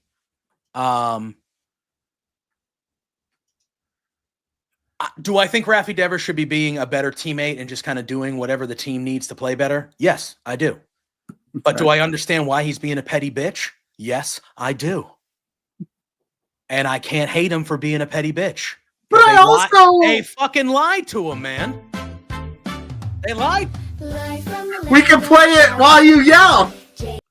Loud. It would need to be a little low. Yeah, we'll fix it. We're gonna get this. We're gonna get this dialed in. But listen, the initial stuff. Yeah, I agree that they'd go out and get a third baseman and tell Rafi that he was the third baseman. Sure, but now they're just like, hey man, we have an injury on the field. We could use your help if you don't mind playing. Yes, and that's where I feel like. There you go. I feel like he should acquiesce to that. And I feel like he should be like, okay, like I'll try it out. I'll do what the team needs. That's where I feel like Rafi is in the wrong here. But at the same time, you told him he was going to be the third baseman. You signed him to a long-term massive contract with the thoughts that he would be your third baseman for the foreseeable future. And then you immediately went and signed somebody and told everybody, including him, that he was going to play second base and not third base. And Rafi was still going to be the third baseman. And then Rafi didn't take one rep at third base all spring training at all. Not one rep. Yeah. And it was immediate from the outset that you just lied to everybody, including your $30 million star 25-year-old player who's the only chance you have to win offensively. You lied to him. So I can understand Devers saying, hey, F you. I don't believe a fucking word you're saying, man. I can understand that. But at the same time, I do think when it comes to the dudes in the dressing room and the manager, I do think he needs to be better by them. And being a professional athlete means sometimes you don't agree. Being a professional in any work field means sometimes you don't agree with the shit that's going on, but you got to shut the fuck up and do it. And I think Devers is at a situation where he cannot agree, and I think it's okay that he can voice his frustrations, but I think someone needs to talk to Devers who's close to him and be like, hey, it's cool to let it out. It's cool to be frustrated, but it's your fucking job. And sometimes at your job, you got to do things you don't like. And this is one of those situations. Go play first base. Yeah. However, I also feel like in general, and the Red Sox have won a little bit here lately. They've looked okay.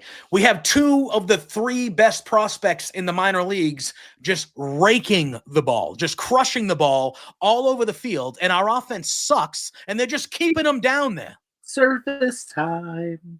What about Christian Campbell, though? They didn't give a shit about his service time. He's been one of the best players on the team. He's 22. It's the same height. What the hell are we doing? It's okay for him, but it's just like, bro, the Cubs did the same thing with Chris Bryant. We're a game over 500. They called up other people and it's weird. It's annoying. I think they got to. I know why the teams will not budge off of that, but I think there needs to the Players Association needs to be like, this is stupid. It's annoying. The guy is clearly good enough.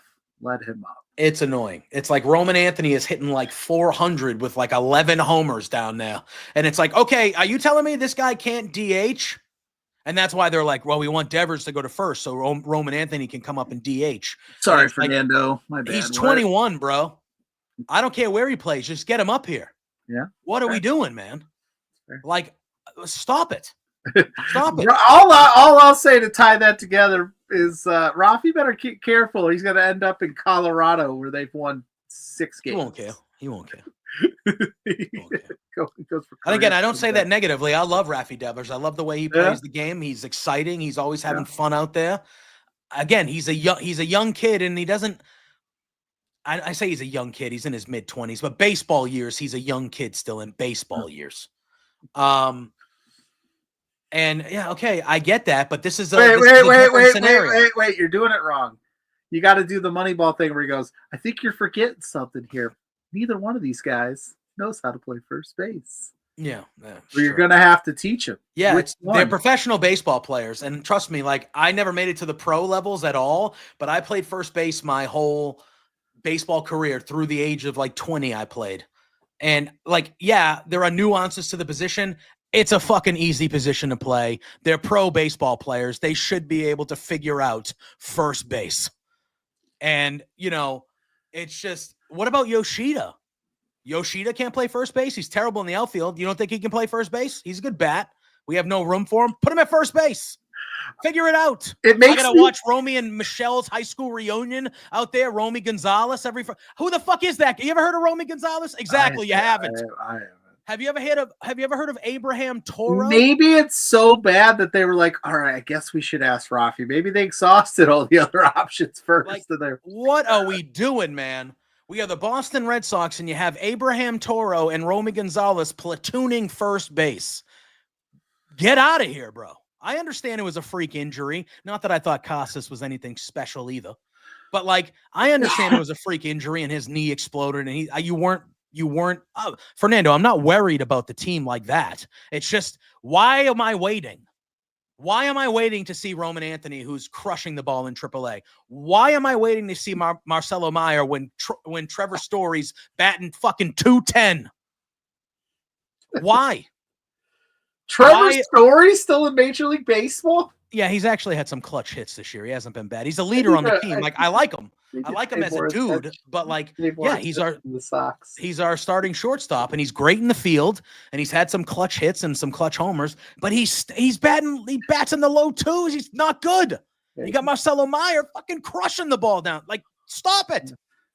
Myers you've been telling me and other Red Sox fans for 3 years to be patient. We have the prospects. We have this, and we're going to spend money eventually, and we're going to have the prospects. Okay, well, it's time for the prospects. It's time. So where are they?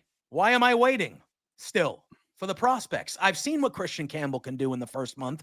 I like what Christian Campbell can do. So let me see the other two. Because they're 3 of the best 5 in the whole fucking league, man. What are we doing? Figure it out. Anyway, so that's where I'm at. Dustin says, describe the Celtics rant in wrestling terms. It would be like if Gunther loses to Pat McAfee. If that makes sense. Like if Gunther were to lose to Pat McAfee, nobody would be sitting here saying Pat McAfee is a better wrestler than Gunther. The Knicks are better than Pat. That's tough. No, they are not. They're not. No, they are not. They're pretty fucking bad. They are a bunch of stiffs. I like Jalen Brunson. He's a good player. Other than that, stiffs. It's because they're the Knicks. If they were any other team, you'd be like, they're all right. No, guys. I like Brunson. He's got balls. That's what I'm saying. Brunson has balls, which I appreciate. McAfee has balls too, I guess. Yep. But I like Brunson. Cat is a good player, but he should be way better. If he didn't play like a bitch, he would be way better. He needs to be, you're a big, thick bitch. Get your ass in there and knock some people over. Jesus. I know it's a 3-point league, but for fuck's sake. You're huge, man. Fucking use it to your advantage. Why are you floating around the 3? I get you can hit threes occasionally. Josh Hart's like 30%. Josh Hart's got that dog in him a little bit. Josh Hart, yeah, he's got Josh Hart that a lot. Dog. Yeah. Still stinks as a basketball player though, but he's got that dog in him. Yeah, he's got that dog in him. Mikal Bridges. I don't know where he learned to shoot, but that motion is awful. But he's been really good defensively. He's been the guy that's kind of ended the games for them, both these games. Look at the Knicks deserved to win both those games. The Celtics choked both those games away. And again, I still say that the Celtics are winning this series in 6. I am not taking the Knicks seriously at all. If the Knicks go up 3-0, will you say Boston in 7? Yes. Will you be that guy? Yes. Okay. All right. I love you for that. However, I won't be as confident, clearly. This is how I learned sports. I won't. If they go up 3-0, I would say the series is probably over, but I would expect the Celtics to make it a 7-game series. Okay. They did it against the Heat a couple years ago. I know. I just want you to stand on your business. However, I just have I just have a feeling it's going to come back to Boston in Game 5, 2-2. I feel like that's where Fernando, if that's how you feel, you don't watch basketball, my dude. The talent disparity is ridiculous. It's not even close. And when we've been playing average, we've been beating them by 20. We're going to be fine. But yes, the Knicks are trash, but they deserve both those wins because the Celtics played worse than trash. So that's what it is. It is what it is. We have other businesses done too. We might do that at the end of the show. Final say, please. Yeah, the Pacers. Listen, I don't mind the Pacers. I like Halliburton. He took those overrated chants by the Cleveland crowd pretty personally. I'd like to think that Bailey had something to do with that. Sparked some fire into Tyrese Halliburton. Yeah, I like the Pacers. I like the way they play. I like their coach Rick Carlisle a lot. It depends. If the Pacers play the Knicks, yes, the Pacers will win the East. If the Pacers play the Celtics, they'll be lucky to make it to 5 games. Last year, the Pacers played us the toughest out of anybody, and we swept them. Again, not worried at all. I'm more worried about how the Celtics play than I do about any of the opponents in the East. Now, when we're talking about the West, different story. All 4 of those teams I have concerns with out there. But other than that, I have not been paying much attention to that, but I would say Oilers win, I guess. I don't know who they're playing. But they have Connor McDavid, so why not? Why not? Why not? But all right, that was my Boston scene. Not worried about the Celtics. They're going to win 4 straight and win it in 6. While you're fired up, do you want to talk about the shots that were taken at us, or do you want to just talk some wrestling? No, I think we're going to have an answer for that in the coming days. So okay, I don't want to leave those boys on red for too long. Look at all swirly. No, they'll be okay. They can sit in it for a little bit, just wondering what we're going to do. Hi, Paul. How are you, bud? Hope you're having a good day. I don't know. Last time I checked, hold on. Hope you're having a good day, Paul. You're the glue that holds that operation together. Let me. There you go. Oh, that's nice. Remember that? Do you remember this? I almost forgot. About it, still in my possession. Possession. I didn't want to have it on me when we had Minnie on. I thought that would have been out of place. But I think she would have respected a power move. So they can say all they want. Shep is out here saying, what was his line? He goes, "We keep it high and tight because we're professional," or something like that. Yeah, something about that. I think it's gonna come back smelling like 2-week-old tuna salad or something because you had it in the fridge. But hey, champs can do what champs want to do. Yeah, listen. Oh yeah, here's the thing though. It's funny because the champs, we're not doing the talking, bro. Yeah. We're not doing the talk. Well, here's the thing. To be fair, I'm doing the talking. Yeah, but we're not really doing the talking. They're the ones opening their mouths. Yeah, they're the ones that's scared because they're the ones opening their mouths because they know on their best day they can't touch us. So you're saying they're the New York Knicks? There are certain things in life, Pluggo, that are guaranteed. Death, taxes, painful shits. Yeah. And JPJ picking perfect cards on the Kicking Out podcast. Those are what is guaranteed. Yeah. And you can add. You know what else is another guarantee? Paul Zartman being an absolute gem of a human being. Great man. He's a great man. Great man. He's a great man. Listen, Tanner, Shep, if you don't appreciate this ain't going nowhere. This ain't going nowhere. This is every time, in the words of the great Jay from Jay and Silent Bob, every time you see this fucking face, this is what you're going to think about. Every time, zoom in a minute. Every time you see this fucking face. All right? If you've seen that movie, you understand. Great pull. Understand. That was an all-time pull by me. All time. That's a good pull. How long until we rename it the Between Two Beards Championship? You got to see how this thing is going to look when we show up to that pick show, bro. Oh boy, I'm excited. Yeah. Well, more details coming to that. We definitely wanted to let the boys know that we ain't scared and we got some stuff in the works for you. Yeah.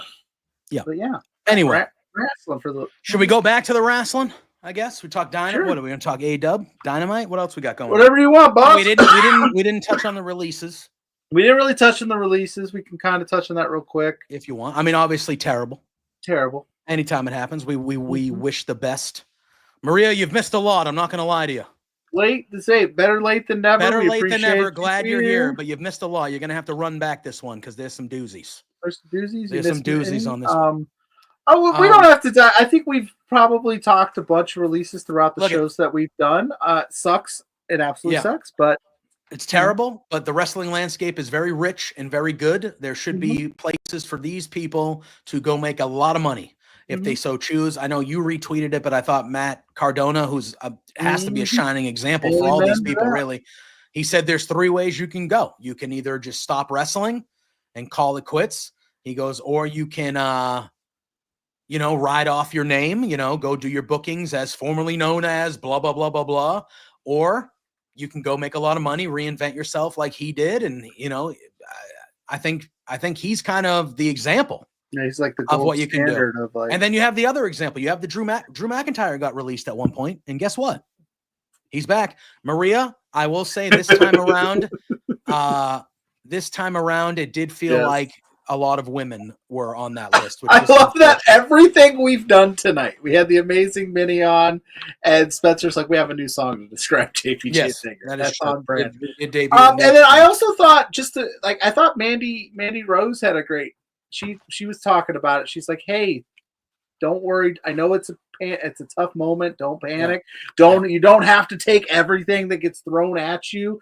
This is a great time to figure it out. What you want to do, who you want to be. Take the bookings that feel great to you, and don't make it think like, oh God, like, because that's what she said. She kind of went the other way with it. She was like, WWE wants you to think that this is the end all. They're the only. Yeah, they're the and only. she's saying, hey, the opportunities will be there. Don't panic. Stay in your lane. Do what you got to do. So hey, I feel great for them. India Hartwell was fantastic day, like we talked about a little earlier. Especially, she's going to be, she got to keep her name, which is cool. But yeah, we're not going to dwell super duper duper long on the releases because we've talked about them extensively on Firmly Inc., Sunday Brunch, all that stuff. We got you covered. I will just talked say about it on Full Exposure as it happened. We were in the pocket when it happened. It was rough. I will say Shayna Baszler, man. What are we doing? Come on. Yeah, come on. She's there were a few of them that actually shocked me. Baszler was one of them. Obviously, Dakota Kai. Braun Strowman, I understand it was more of a financial thing with him because he was on a big money deal. But Braun Strowman kind of felt like he would be kind of I heard a lifer for me. Rumor or something that he might be coming. What? He's not released. He's released, but he's going to come back at a cheaper deal or something. They're going to use him sparingly, and I don't know. Cora Jade was a surprise. Yes, that was on how much one. effort they put into her. Yeah. She's done Bloodsport. She's been in the last 2 or 3 of them, Fernando. Yeah, she's so good at Bloodsport. I think Baszler could be someone that could go have a killer run in Japan if she wanted. I could see Baszler can go anywhere. Yeah. She can show up in AEW and fit right in. She can go to Baszler can go anywhere. And let's be honest, AEW has shown some, I don't want to, restraint's a strong word. They've been more strategic with who they've signed during these. It used to be TK would gobble up almost everybody. Yeah. But he's been more selective on what they're doing. So, but Shayna Baszler would be one that if he was, I wouldn't be disappointed at all. No, how could you be? Absolutely. If you wanted to throw a line to her. But listen, they released a bunch of NXT talent too. The Metaphor thing was a real disappointment the way that went down. But they're still eating good in NXT. That NXT this week was a real solid episode, I thought. I want to talk about that a little bit though, because Jordan Grace is the new number 1 contender for her and Julia. I think she beats Stephanie, and I think we're gonna get Stephanie on the main roster 100%. Don't even wait around. Don't even wait around. Yeah, I think Jordan Grace is going to be the new anchor of that women's division. Yep. That match with her and Julia, that was man. That was good. Let me tell you. Good. Let me tell you. Outside of power to Julia for taking that spot on her neck and Scott saying was Adam Sure on. Listen, I've come a long way in my podcasting days, but there used to be a gimmick on here about that particular. When I had the Braun Strowman doll. Oh yeah, I do remember. Alexa, we've come a long way as podcasters. I don't want to run that back. Yeah, I do remember. If he's out there yelling about that, I get it, but buddy, you kind of sunk yourself the first go around. Yeah. You sure did. Stephanie is pound for pound the best women's wrestler in WWE. You know what? She's on the short list. I was going to say, Spencer just said Io Scott. Listen, Io Scott. It's not a problem to have, but WWE has about 5 or 6 ladies you could make that argument for. Yeah. Because I'm not going to sit here and say that Bianca Belair would like a word. Yeah, Io Sky would like a word. Rhea Ripley would like a word. Bianca Belair would like a word. Listen, I said it a bunch. I've said about. I don't think the WWE. Roxanne Perez, Julia. I think the WWE knew what they had when they signed Julia. They signed Stephanie. I don't think that they realized that they were going to explode out the gate as over as they are. So that Stephanie is almost like reaching like phenomenon. She's been on Raw the last couple weeks, and the crowd. It's one of the biggest. It's just like the crowd is immediately like, "Yep, so we like this one."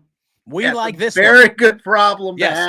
exactly. Who That's the what best it is. It's women's not a bad wrestler problem in when you have to. WWE is. When you look at your Strange. depth and you go, wow, we have 6 legitimate people that could like carry a company.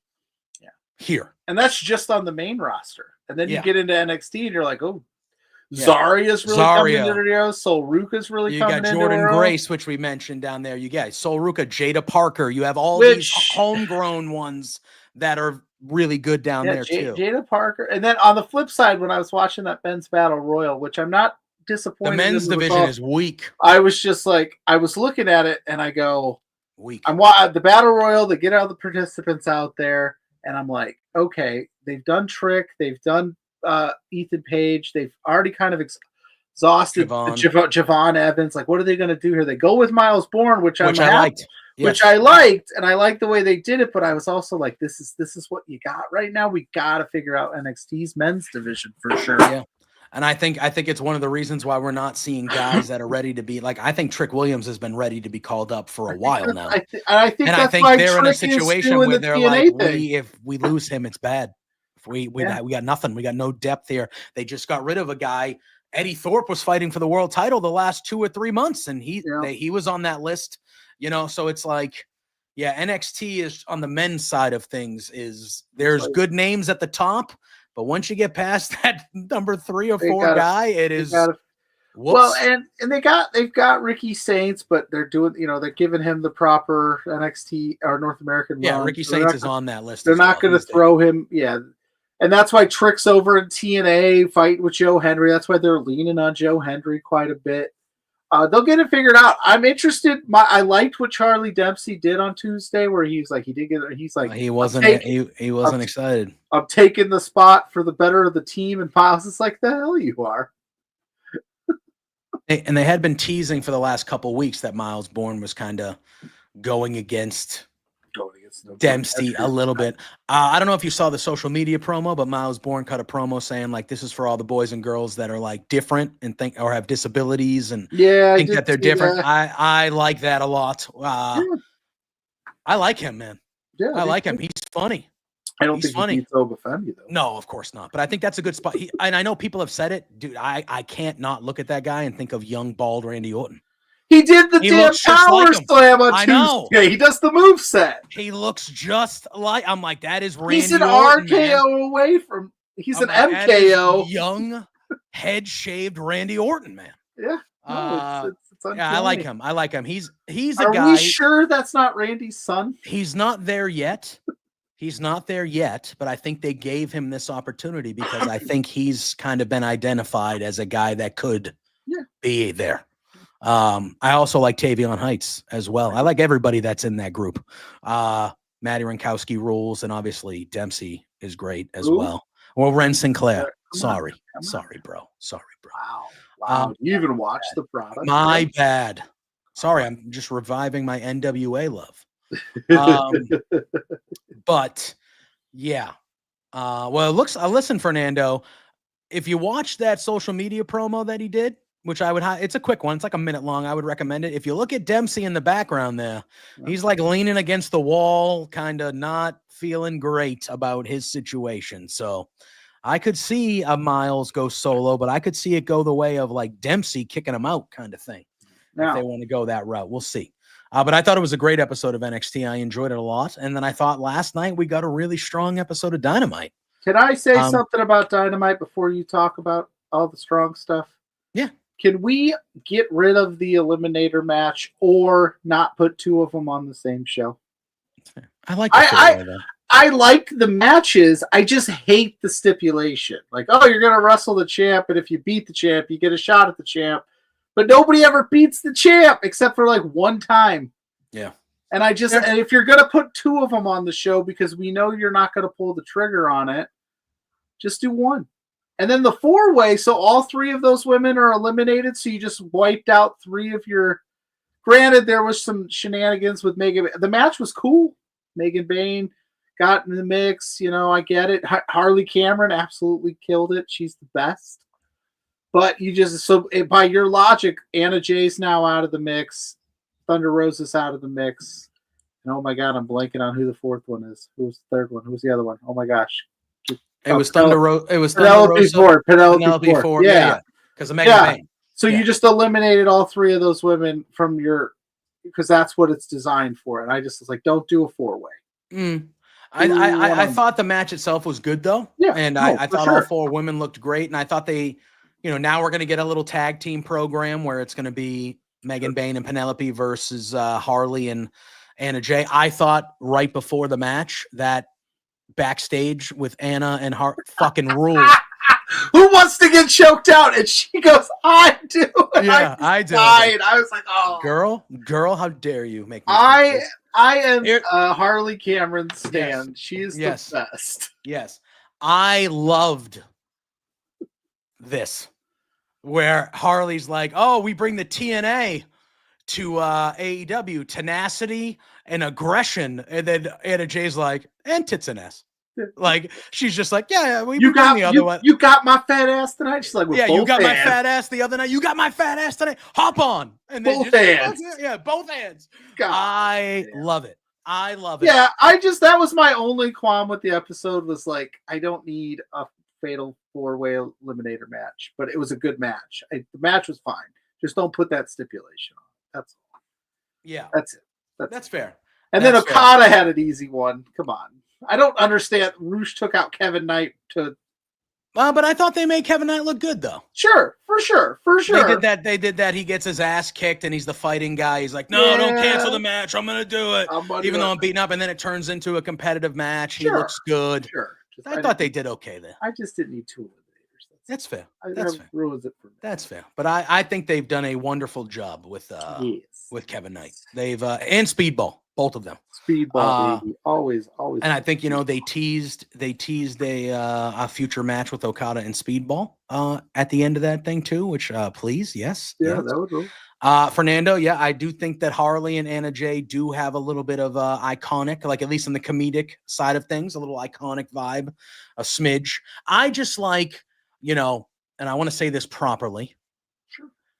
I feel like when it's come to, I like how they are touting that they're attractive, and they're talking about. I feel like when it comes to ladies wrestling, there's been a separation sometimes where they're either a good wrestler or they're attractive. You know what I mean? And I feel like that promo last night was them talking about how tough they were and how great wrestlers they were, but them also acknowledging that they're very attractive and that people. People know they're very attractive. They do it in a way. I'm trying to say this as professional as I can. Yeah, they do it in a way. I wrote about this with Harley. She does it in a way where it's like, yeah, she's drawing attention to it, but she's doing it clever enough where it comes off as well done and funny and comedic, and it's not the only thing. It's not gross. It's not gross. Like, that's exactly. Is that the proper way to say it? It's not. Sure, they're talking about their physical attributes, but it's not in a tasteless. And they're doing it in a way where it doesn't sound like it's coming from a 70-year-old man. Yes. I don't know the way that the way that Harley Cameron navigates it is well done and very comedic. Yes. And they're embracing it and owning it themselves. Yes, Ophelia, that's perfect. Yeah, it's tough for us to talk about it. Look at the way that we do, but yes, they're doing it in a way that they embrace it and they're owning it, and they're not only. And that's the thing; they're great in the ring as well. Mm-hmm. They're fantastic on their own right in the ring, so they can hold their own. And that is another thing that I think has been missed in years past when they try to do the hot girl gimmick. Sometimes they lean too heavy. It's too much. They're balancing it good. Yeah, and then and Ophelia said earlier about we'll talk about Ricochet and Javon for a second. That was wild. Oh yeah, let me pull those up. Well, because that was a fun time today. But overall, I thought Dynamite. I loved Hangman. Oh, and Ospreay at the beginning. Yeah. We could just listen. Like Hangman was like, listen, I've let things get to me, and I almost killed a guy. And then Ospreay's like, I don't care about your redemption. It's about my ascension. It was good stuff. MJF and Bobby Lashley it was a good promo night for them as well. Yeah, I loved all of this. I thought there was a very nice moment with Hangman at the beginning where he was just like, I don't know how even one of you cheers me after everything that I've done, but I want you to know that I hear it and I appreciate it. And you could see how emotional he was and things like that. I thought that was a very nice moment. And I thought Hangman cut a really, really good promo addressing Swerve and saying, like, you know, I'll never forget what you did, and I probably will never forgive you for what you did. But for me, this has to be in the past now. And I thought that was a good way. I don't think it is going to be in the past for too long, but Yeah, I thought that was a really good. I thought Hangman was really, really good in this promo, and then Will Ospreay came out, and I thought Will Ospreay brought the heat and the fire in this promo, and he was really good. And I loved how he was like, "Hey, you know, we've crossed paths a lot in a bunch of different companies, but we've never spoken. So, like, nice to meet you finally. Like, we've never crossed paths. We've been in a lot of the same places, but we've never done this before. So, you know," and he's kind of running through memory lane. He mentions the Dark Order when Hangman was involved with them.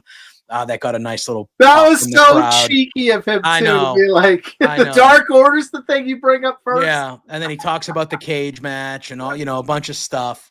And then he says, "Hey, like, I appreciate your story. I'm empathetic to you. I know it's clearly you've been through a lot." He goes, "And I appreciate your story, but there's just one part that's not all right with me. At Double or Nothing, I'm not losing." Yeah. And the crowd then just starts booing Ospreay a little bit. And I want to talk about this a little bit too in our last couple minutes here.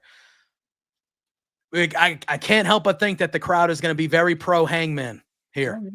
Because Hangman is our guy. He's the main character. He's the guy. Yeah. And listen, we love Will Ospreay. Oh, for He's sure. fantastic. For sure. But in this context and where we're at with it, he's an outsider. Yeah, Hangman's the guy. He's a day one dude. He's one of the foundation pieces of AEW. Mm-hmm. We've all loved the story arc that is. And listen, I know what he said. Ospreay was playing a little heelish there. He was. 100%. He was playing up the, like, listen, man, like, I know what you're doing, but I'm not going to allow it to happen. So him shutting down, and then, you know, him shutting down Hangman would be a heelish type thing in that match. I don't think he's a full blown heel. I just think people are fully behind Hangman Page. Yeah, 100%, 100%. And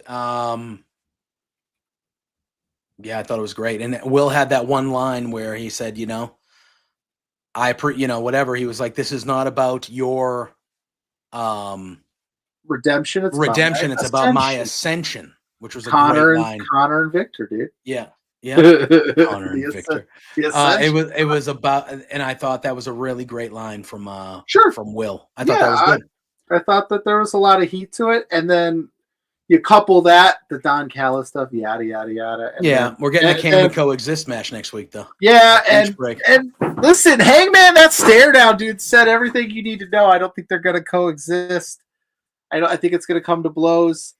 And then MJF gets in the mix a little bit with Ospreay, kind of adds a little fuel to the fire later on. Like, It's just, there's a lot of cool stuff going on in AEW right now. And I know people are fixated on there's no story. There's a lot of good stories here. There's a lot of fun stuff happening. I'm loving that. And we'll see what MJF, maybe he gets involved next week. I know he's got things going on with Bobby Lashley, though. He beat the shit out of my boy Darius and Dante. I was going to say, he was trying to prove to Bobby Lashley that he can hurt people. I only disliked it because it was Darius and Dante. I love Top Flight a lot. Yeah. I was like, oh, come on, man. They're a credible tag. He made him bleed. He rubbed the blood on his chest. And then he got in the ring and he looked right at Bobby's face and he said, "I hurt people." And Bobby said, "We're going to wait till next week. I'll let you know next week." Do you think he joins? Do you think Bobby comes around? For a split second there, I was like, he might come around. I thought he was just going to do the thumbs up right there. I thought he was just going to do it last night. Boom. But here's the thing. Things have been thrown out. Our pal Jose on the air thinks that next week, it's going to look like Bobby is going to accept MJF, but Cedric Alexander is going to show up and he's going to take out MJF. And then that's going to be the actual fourth guy. And they're going to get the Hurt Business back in its full form for the Hurt Syndicate run in AEW. I did see that as of today, he is a free agent. He's a free agent. He is a free agent. Is a possibility. So I could see that happening. I still am of the mind that MJF somehow is going to be the reason why the Hurt Syndicate lose the tag titles to FTR. I'm still along that mindset. I don't know how we get there, whether MJF does join for a little bit and then he just was playing them the whole time, or if I don't know, but that's kind of where my head is at. But I could easily see Cedric. If I know there was the stuff with Tony and Swole back in the day, but if they can be past that, I think Cedric obviously fits right in. Duh.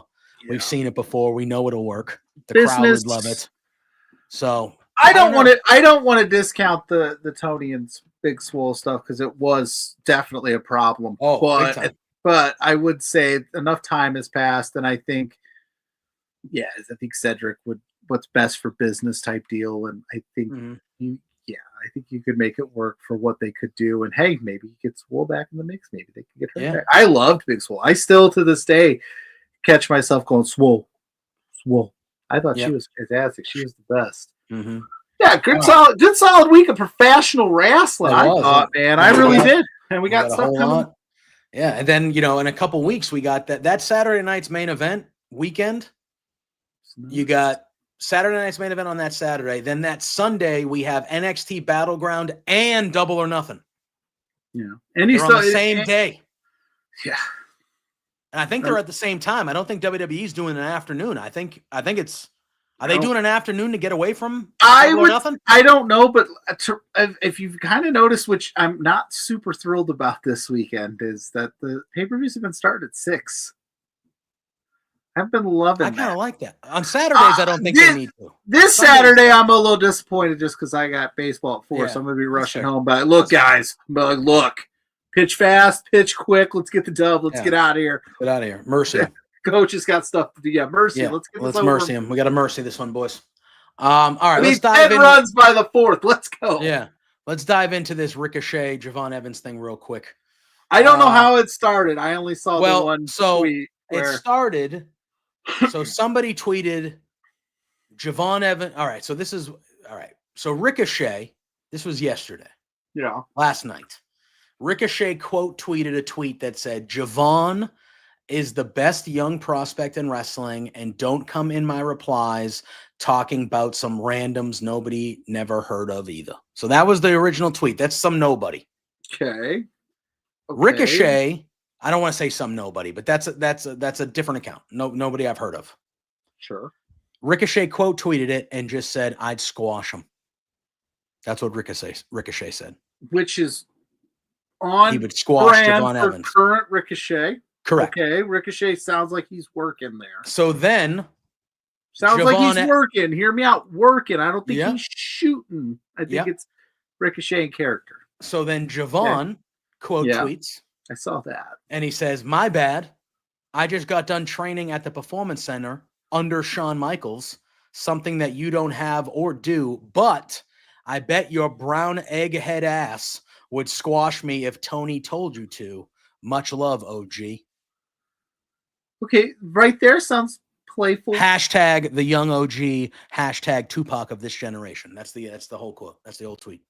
So that sounds like still in character. They're still playing. They're still messing around. Goofing. Yeah. Okay. Then Ricochet responds and says, "Brother, I was learning from Shawn Michaels when you was like 12. Then I went on to become a multiple-time champion. Let me know when you win one, little boy." And he says, "And yeah, if Tony asked me, I definitely beat your with a crown emoji." That sounds like Ricochet is still working, but a little annoyed. Yep. That's right. Okay. That's okay. Then Javon. This is where it goes south. This is where it goes south. This is where Javon needs a talking. Because I think I agree with you, Ophelia. I think he's working. I just think you can't say certain things in your work. So he said, he quote tweets it. And he goes, "You learned from HBK when I was 12 and became a multiple-time champion. Now you're wrestling in front of 2,000 people every week for a crackhead." Can't say that. Yeah, you can't can't say crackhead. He says, "Talk about an upgrade. Am I right?" With the laughing, crying emoji. And then now Ricochet doesn't respond to this one, and Javon adds another one before we get there. Javon, NXT houses how many people on a weekly basis? Less than 2,000. So you might want to shut the fuck up. Anyway, so I get it. You go to pay-per-views. You've been on bigger shows with more people. That's cool. But every week you are not performing in front of 2,000 people. So that's a weird flex, dude. And That's a weird flex. AEW's pay-per-views do 15, 16,000. It's not. But anyway, yeah. So then Javon, again, Ricochet has not responded since. So he's out of this conversation now. So Javon doubles down. And he says, sounds like Mr. Khan isn't giving you enough attention, so you had to come for a successful ass youngin. 100 emoji. Wow. You're giving me the most views on my post, and I'm finally helping you get the most attention you've ever had in your career. All love, winky face. And that's how it ended. So maybe they're working each other, but Evans has since deleted the tweet. Yeah, because somebody got a talking to. Because somebody probably said, okay, listen, you were cool up until the taking shots at Tony Khan. Yes. So Ricochet has responded. He did earlier today. Just real quick, he said what we just talked about. He said, how many people does the PC hold? Ba ba ba ha. But he said, ba ha ha ha ha. But keep up the energy. It makes you look real cool. And that was the end. Yeah. It was fun until Javon went there, because then it's like, bosses. Did you hear Will Ospreay's comments about WWE today? I did. And I heard a lot of people not happy about it. Okay, let's read this. We can do that before we get out of here. But let's also understand, Will Ospreay has said this stuff before. Mm-hmm. Before he was even in AEW, he was very he's a very confident man. And sometimes it comes off as cocky to a certain fan base. But so Ospreay, you can do. It says, in a recent interview with the UK's Daily Star, Will Ospreay openly criticized WWE while framing AEW as superior in nearly every in-ring metric. If tribalism is a fire AEW and its supporters want to put out, Ospreay isn't just stoking it, he's drenching it in gasoline. So he had a quote. He said, I don't like the show. I don't like the style of wrestling. I don't like the presentation. When AEW came along and they went with the more sports-based style, it was something I could sink my teeth in. Too.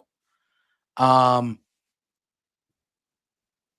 then admitted that he was a WWE fan as a kid. He enjoyed watching Randy Orton, Eddie Guerrero, and Edge, but eventually he grew tired of the product. He said, I'm bored. It's the same stuff recycled over and over again. He also said he then praised AEW for its storytelling and creativity, blah, blah, blah, blah, blah. Sure. And then he said, quote, if I want to be the next guinea pig for that match, I'm happy to volunteer myself to do an exploding barbed wire death match. That was kind of him talking about Kenny and Moxley, blah, blah, blah. He was asked more about WWE.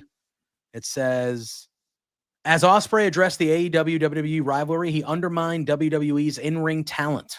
It's an ironic stance, considering many of AEW's top stars, from AEW World Champion Jon Moxley to Bobby Lashley to Mercedes Moné, came from WWE. And then this is the quote. He says, yeah, you guys are the biggest. Yeah, you guys draw the bigger houses. Yeah, you guys got the bigger deals. But the moment the bell rings, I think we're better than all of them. On my worst day, I'm better than a lot of the guys in the ring.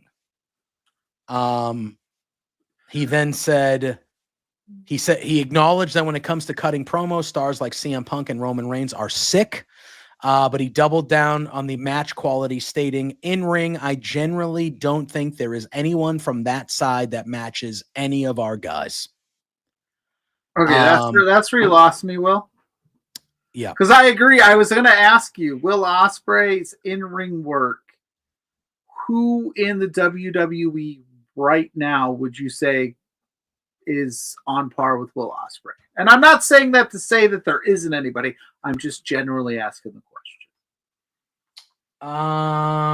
Roman Reigns, would you say could go toe-to-toe with Ospreay in terms of in-ring? Like if they went like in a back and forth, I think Punk. Like an ability? You mean like you're talking match-wise? I would say because I think Ospreay is saying my in-ring abilities, just in-ring, is better than everybody else's. And I think, I think Will Ospreay is on a level of like, there's not a lot of people that can. Is he on another level? Maybe another level. There you go. Do what he does. I think he took it a little too far when he says that the entire roster, but he's a company guy. He's going to do that because, like, listen, Yeah, that's fine. because listen, people are going to dump all over Ospreay. Seth Rollins did the same thing a few years ago when Ospreay started talking about money, Mhm. and Seth Rollins like, our roster would dog walk you. Like, it's a thing. But That's not true, Dan. I don't. True. Dan's riding for his Cleveland Come on, boy. Dan. Look, That's not true. I just mean, like, if you were talking strictly in-ring ability, some of the things that Will Ospreay does, nobody on the planet can do. Agreed. And so There's a reason he has, and you know, you can call Meltzer a guy who glazes Ospreay, but there's a reason he has the most 5-star matches ever. It's because he's very good. He's one of the all-time greats to ever step foot in the ring. Nobody's debating that. Yeah. I would think that I think Rollins could go with him. I think if you want to get more, I think a Nathan Frazier could go toe to toe with him. There's people in the ring. 100%. I think a Carmelo Hayes could go toe to toe with him in the ring. Sure, but I think Ospreay is a bet. If you're asking me if I think pound for pound in the ring, if Will Ospreay is better than anybody that's in WWE in the ring, I would say yes. I do believe. Yeah, and I don't think that Finn Balor as well. That's a good one. Dustin Finn, 100%. Great shout. AJ there. Styles probably still. And listen, I think what happens here is people say these things that, again, I think anybody would say, I'm one of the best wrestlers. You know, we're one of the best rosters. Like, he's putting over his company that he works for.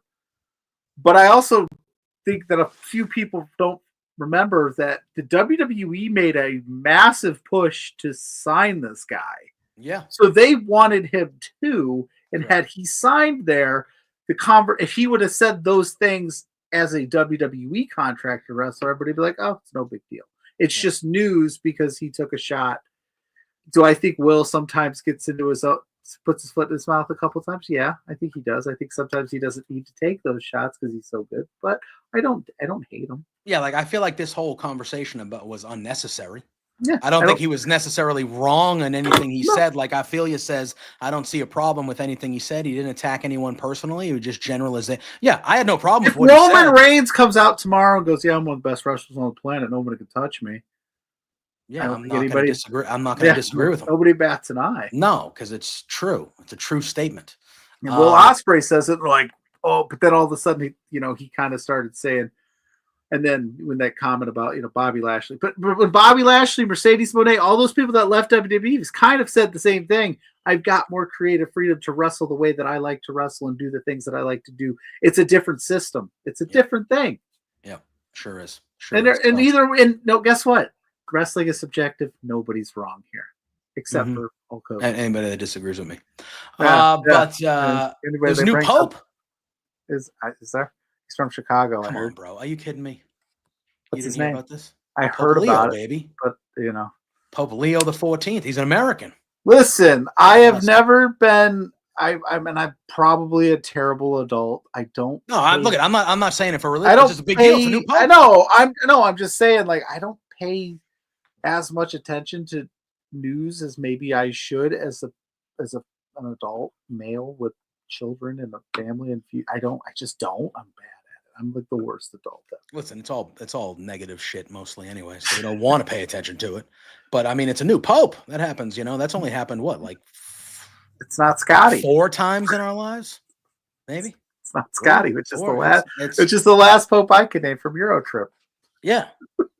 Well, it was Pope Francis, right? That was the last one. And now it's Pope Leo. Pope Leo, he's from Chicago. Sure. Wait, he's not using his shoot name. He's Pope Leo, I thought. No, his shoot name is Robert. Yeah. He's working. I was going to say, Dan's right, though. Going to be lit. He's an American, so that it's just a matter of time before the Vatican goes to hell. So that's just just a matter of time before the American gets in there and fucks some shit up. But no, another one for the good guys, baby. We got the Vatican now with us, soon Canada, and then it's all coming to fruition. Jesus Christ. Somebody's going to clip that out of context. Beards is going to be canceled. No, Beards won't be canceled. Are you kidding me? We'll have so many more viewers. Oh God! So many more. What are you doing? Oh man! Are you turning heel? No. Jesus. Please, I would wish any of those people came in here. You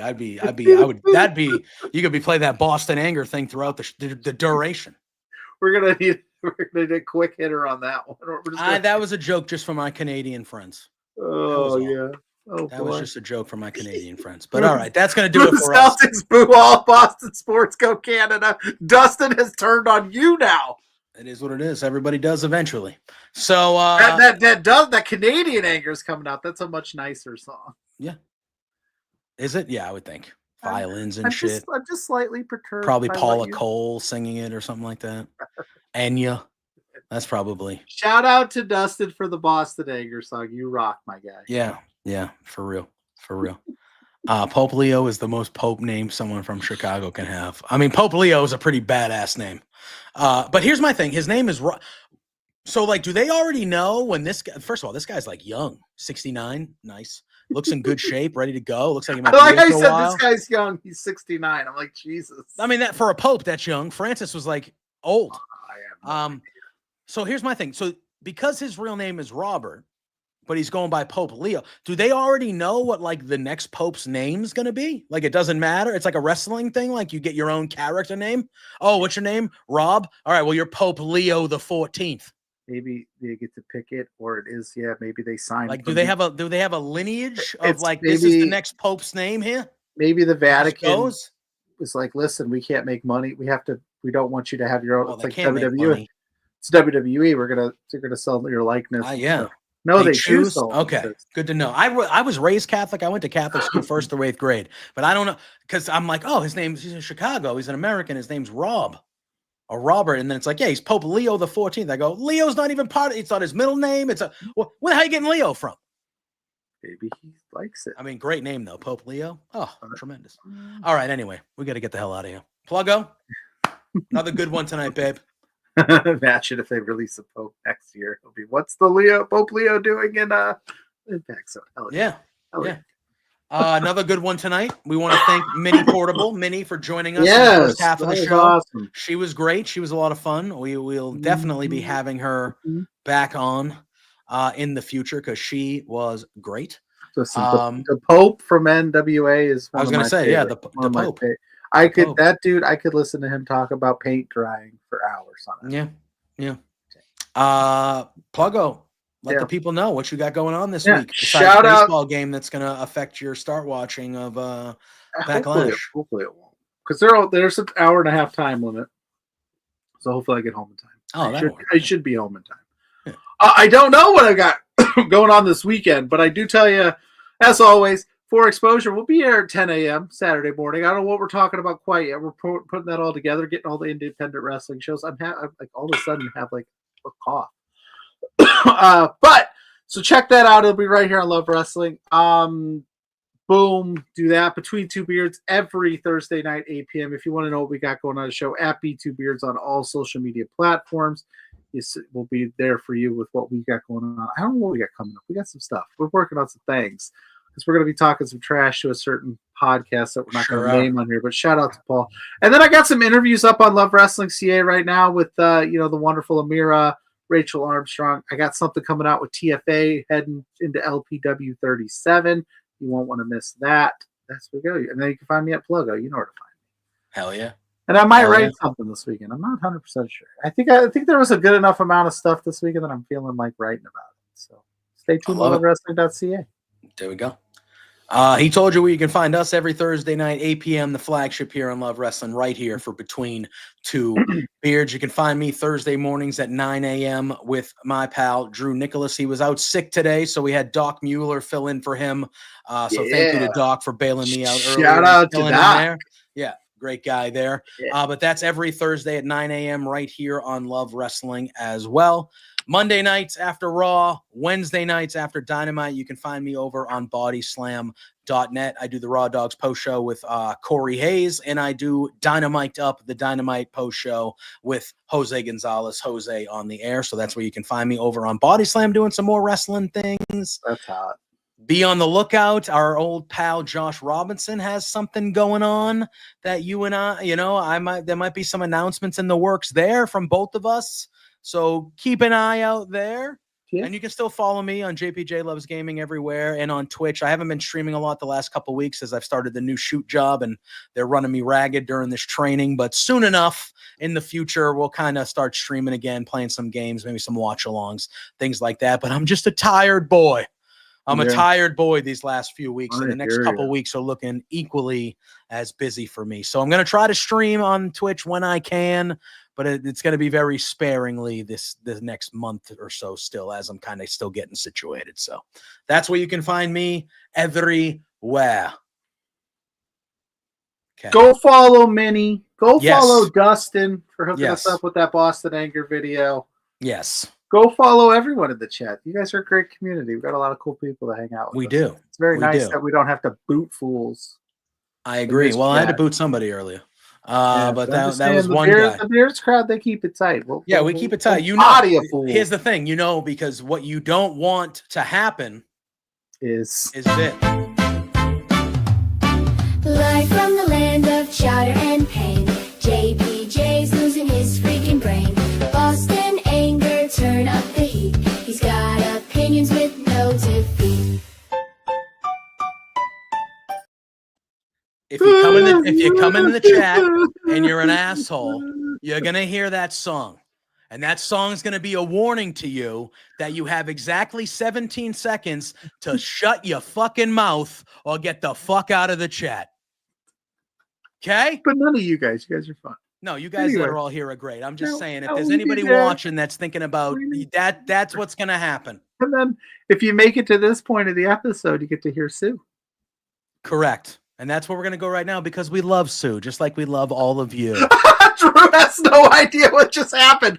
Drew, jump in the post-show room. We'll tell you all about it because it's late. Drew's sick.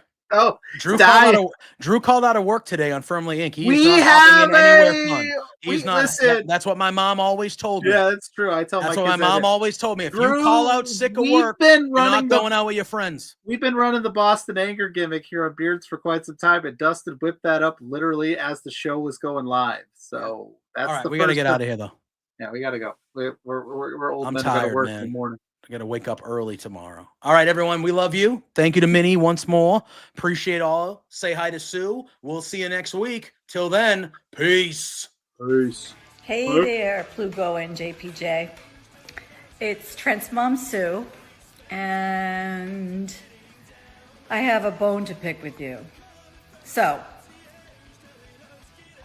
I understand that you guys are being real idiots and spending your entire monthly budget. You've got to be kidding me. This is not the way to be when you're trying to run a business. Your boss, Spencer, is really pissed off at you. I'm pissed off at you. You have some nerve. Get a grip. You have to control yourself. You can't just go out and spend all the money that you're making, you two beards guys. Oh no, this is coming out so stupid. Anyway, behave yourselves or I'm going to cut you off from watching AEW. You're no longer going to get to know, be able to meet my son. What? Or me. I'm sorry, this is like, I don't know. Anyway, thanks so much for being fans. Watch your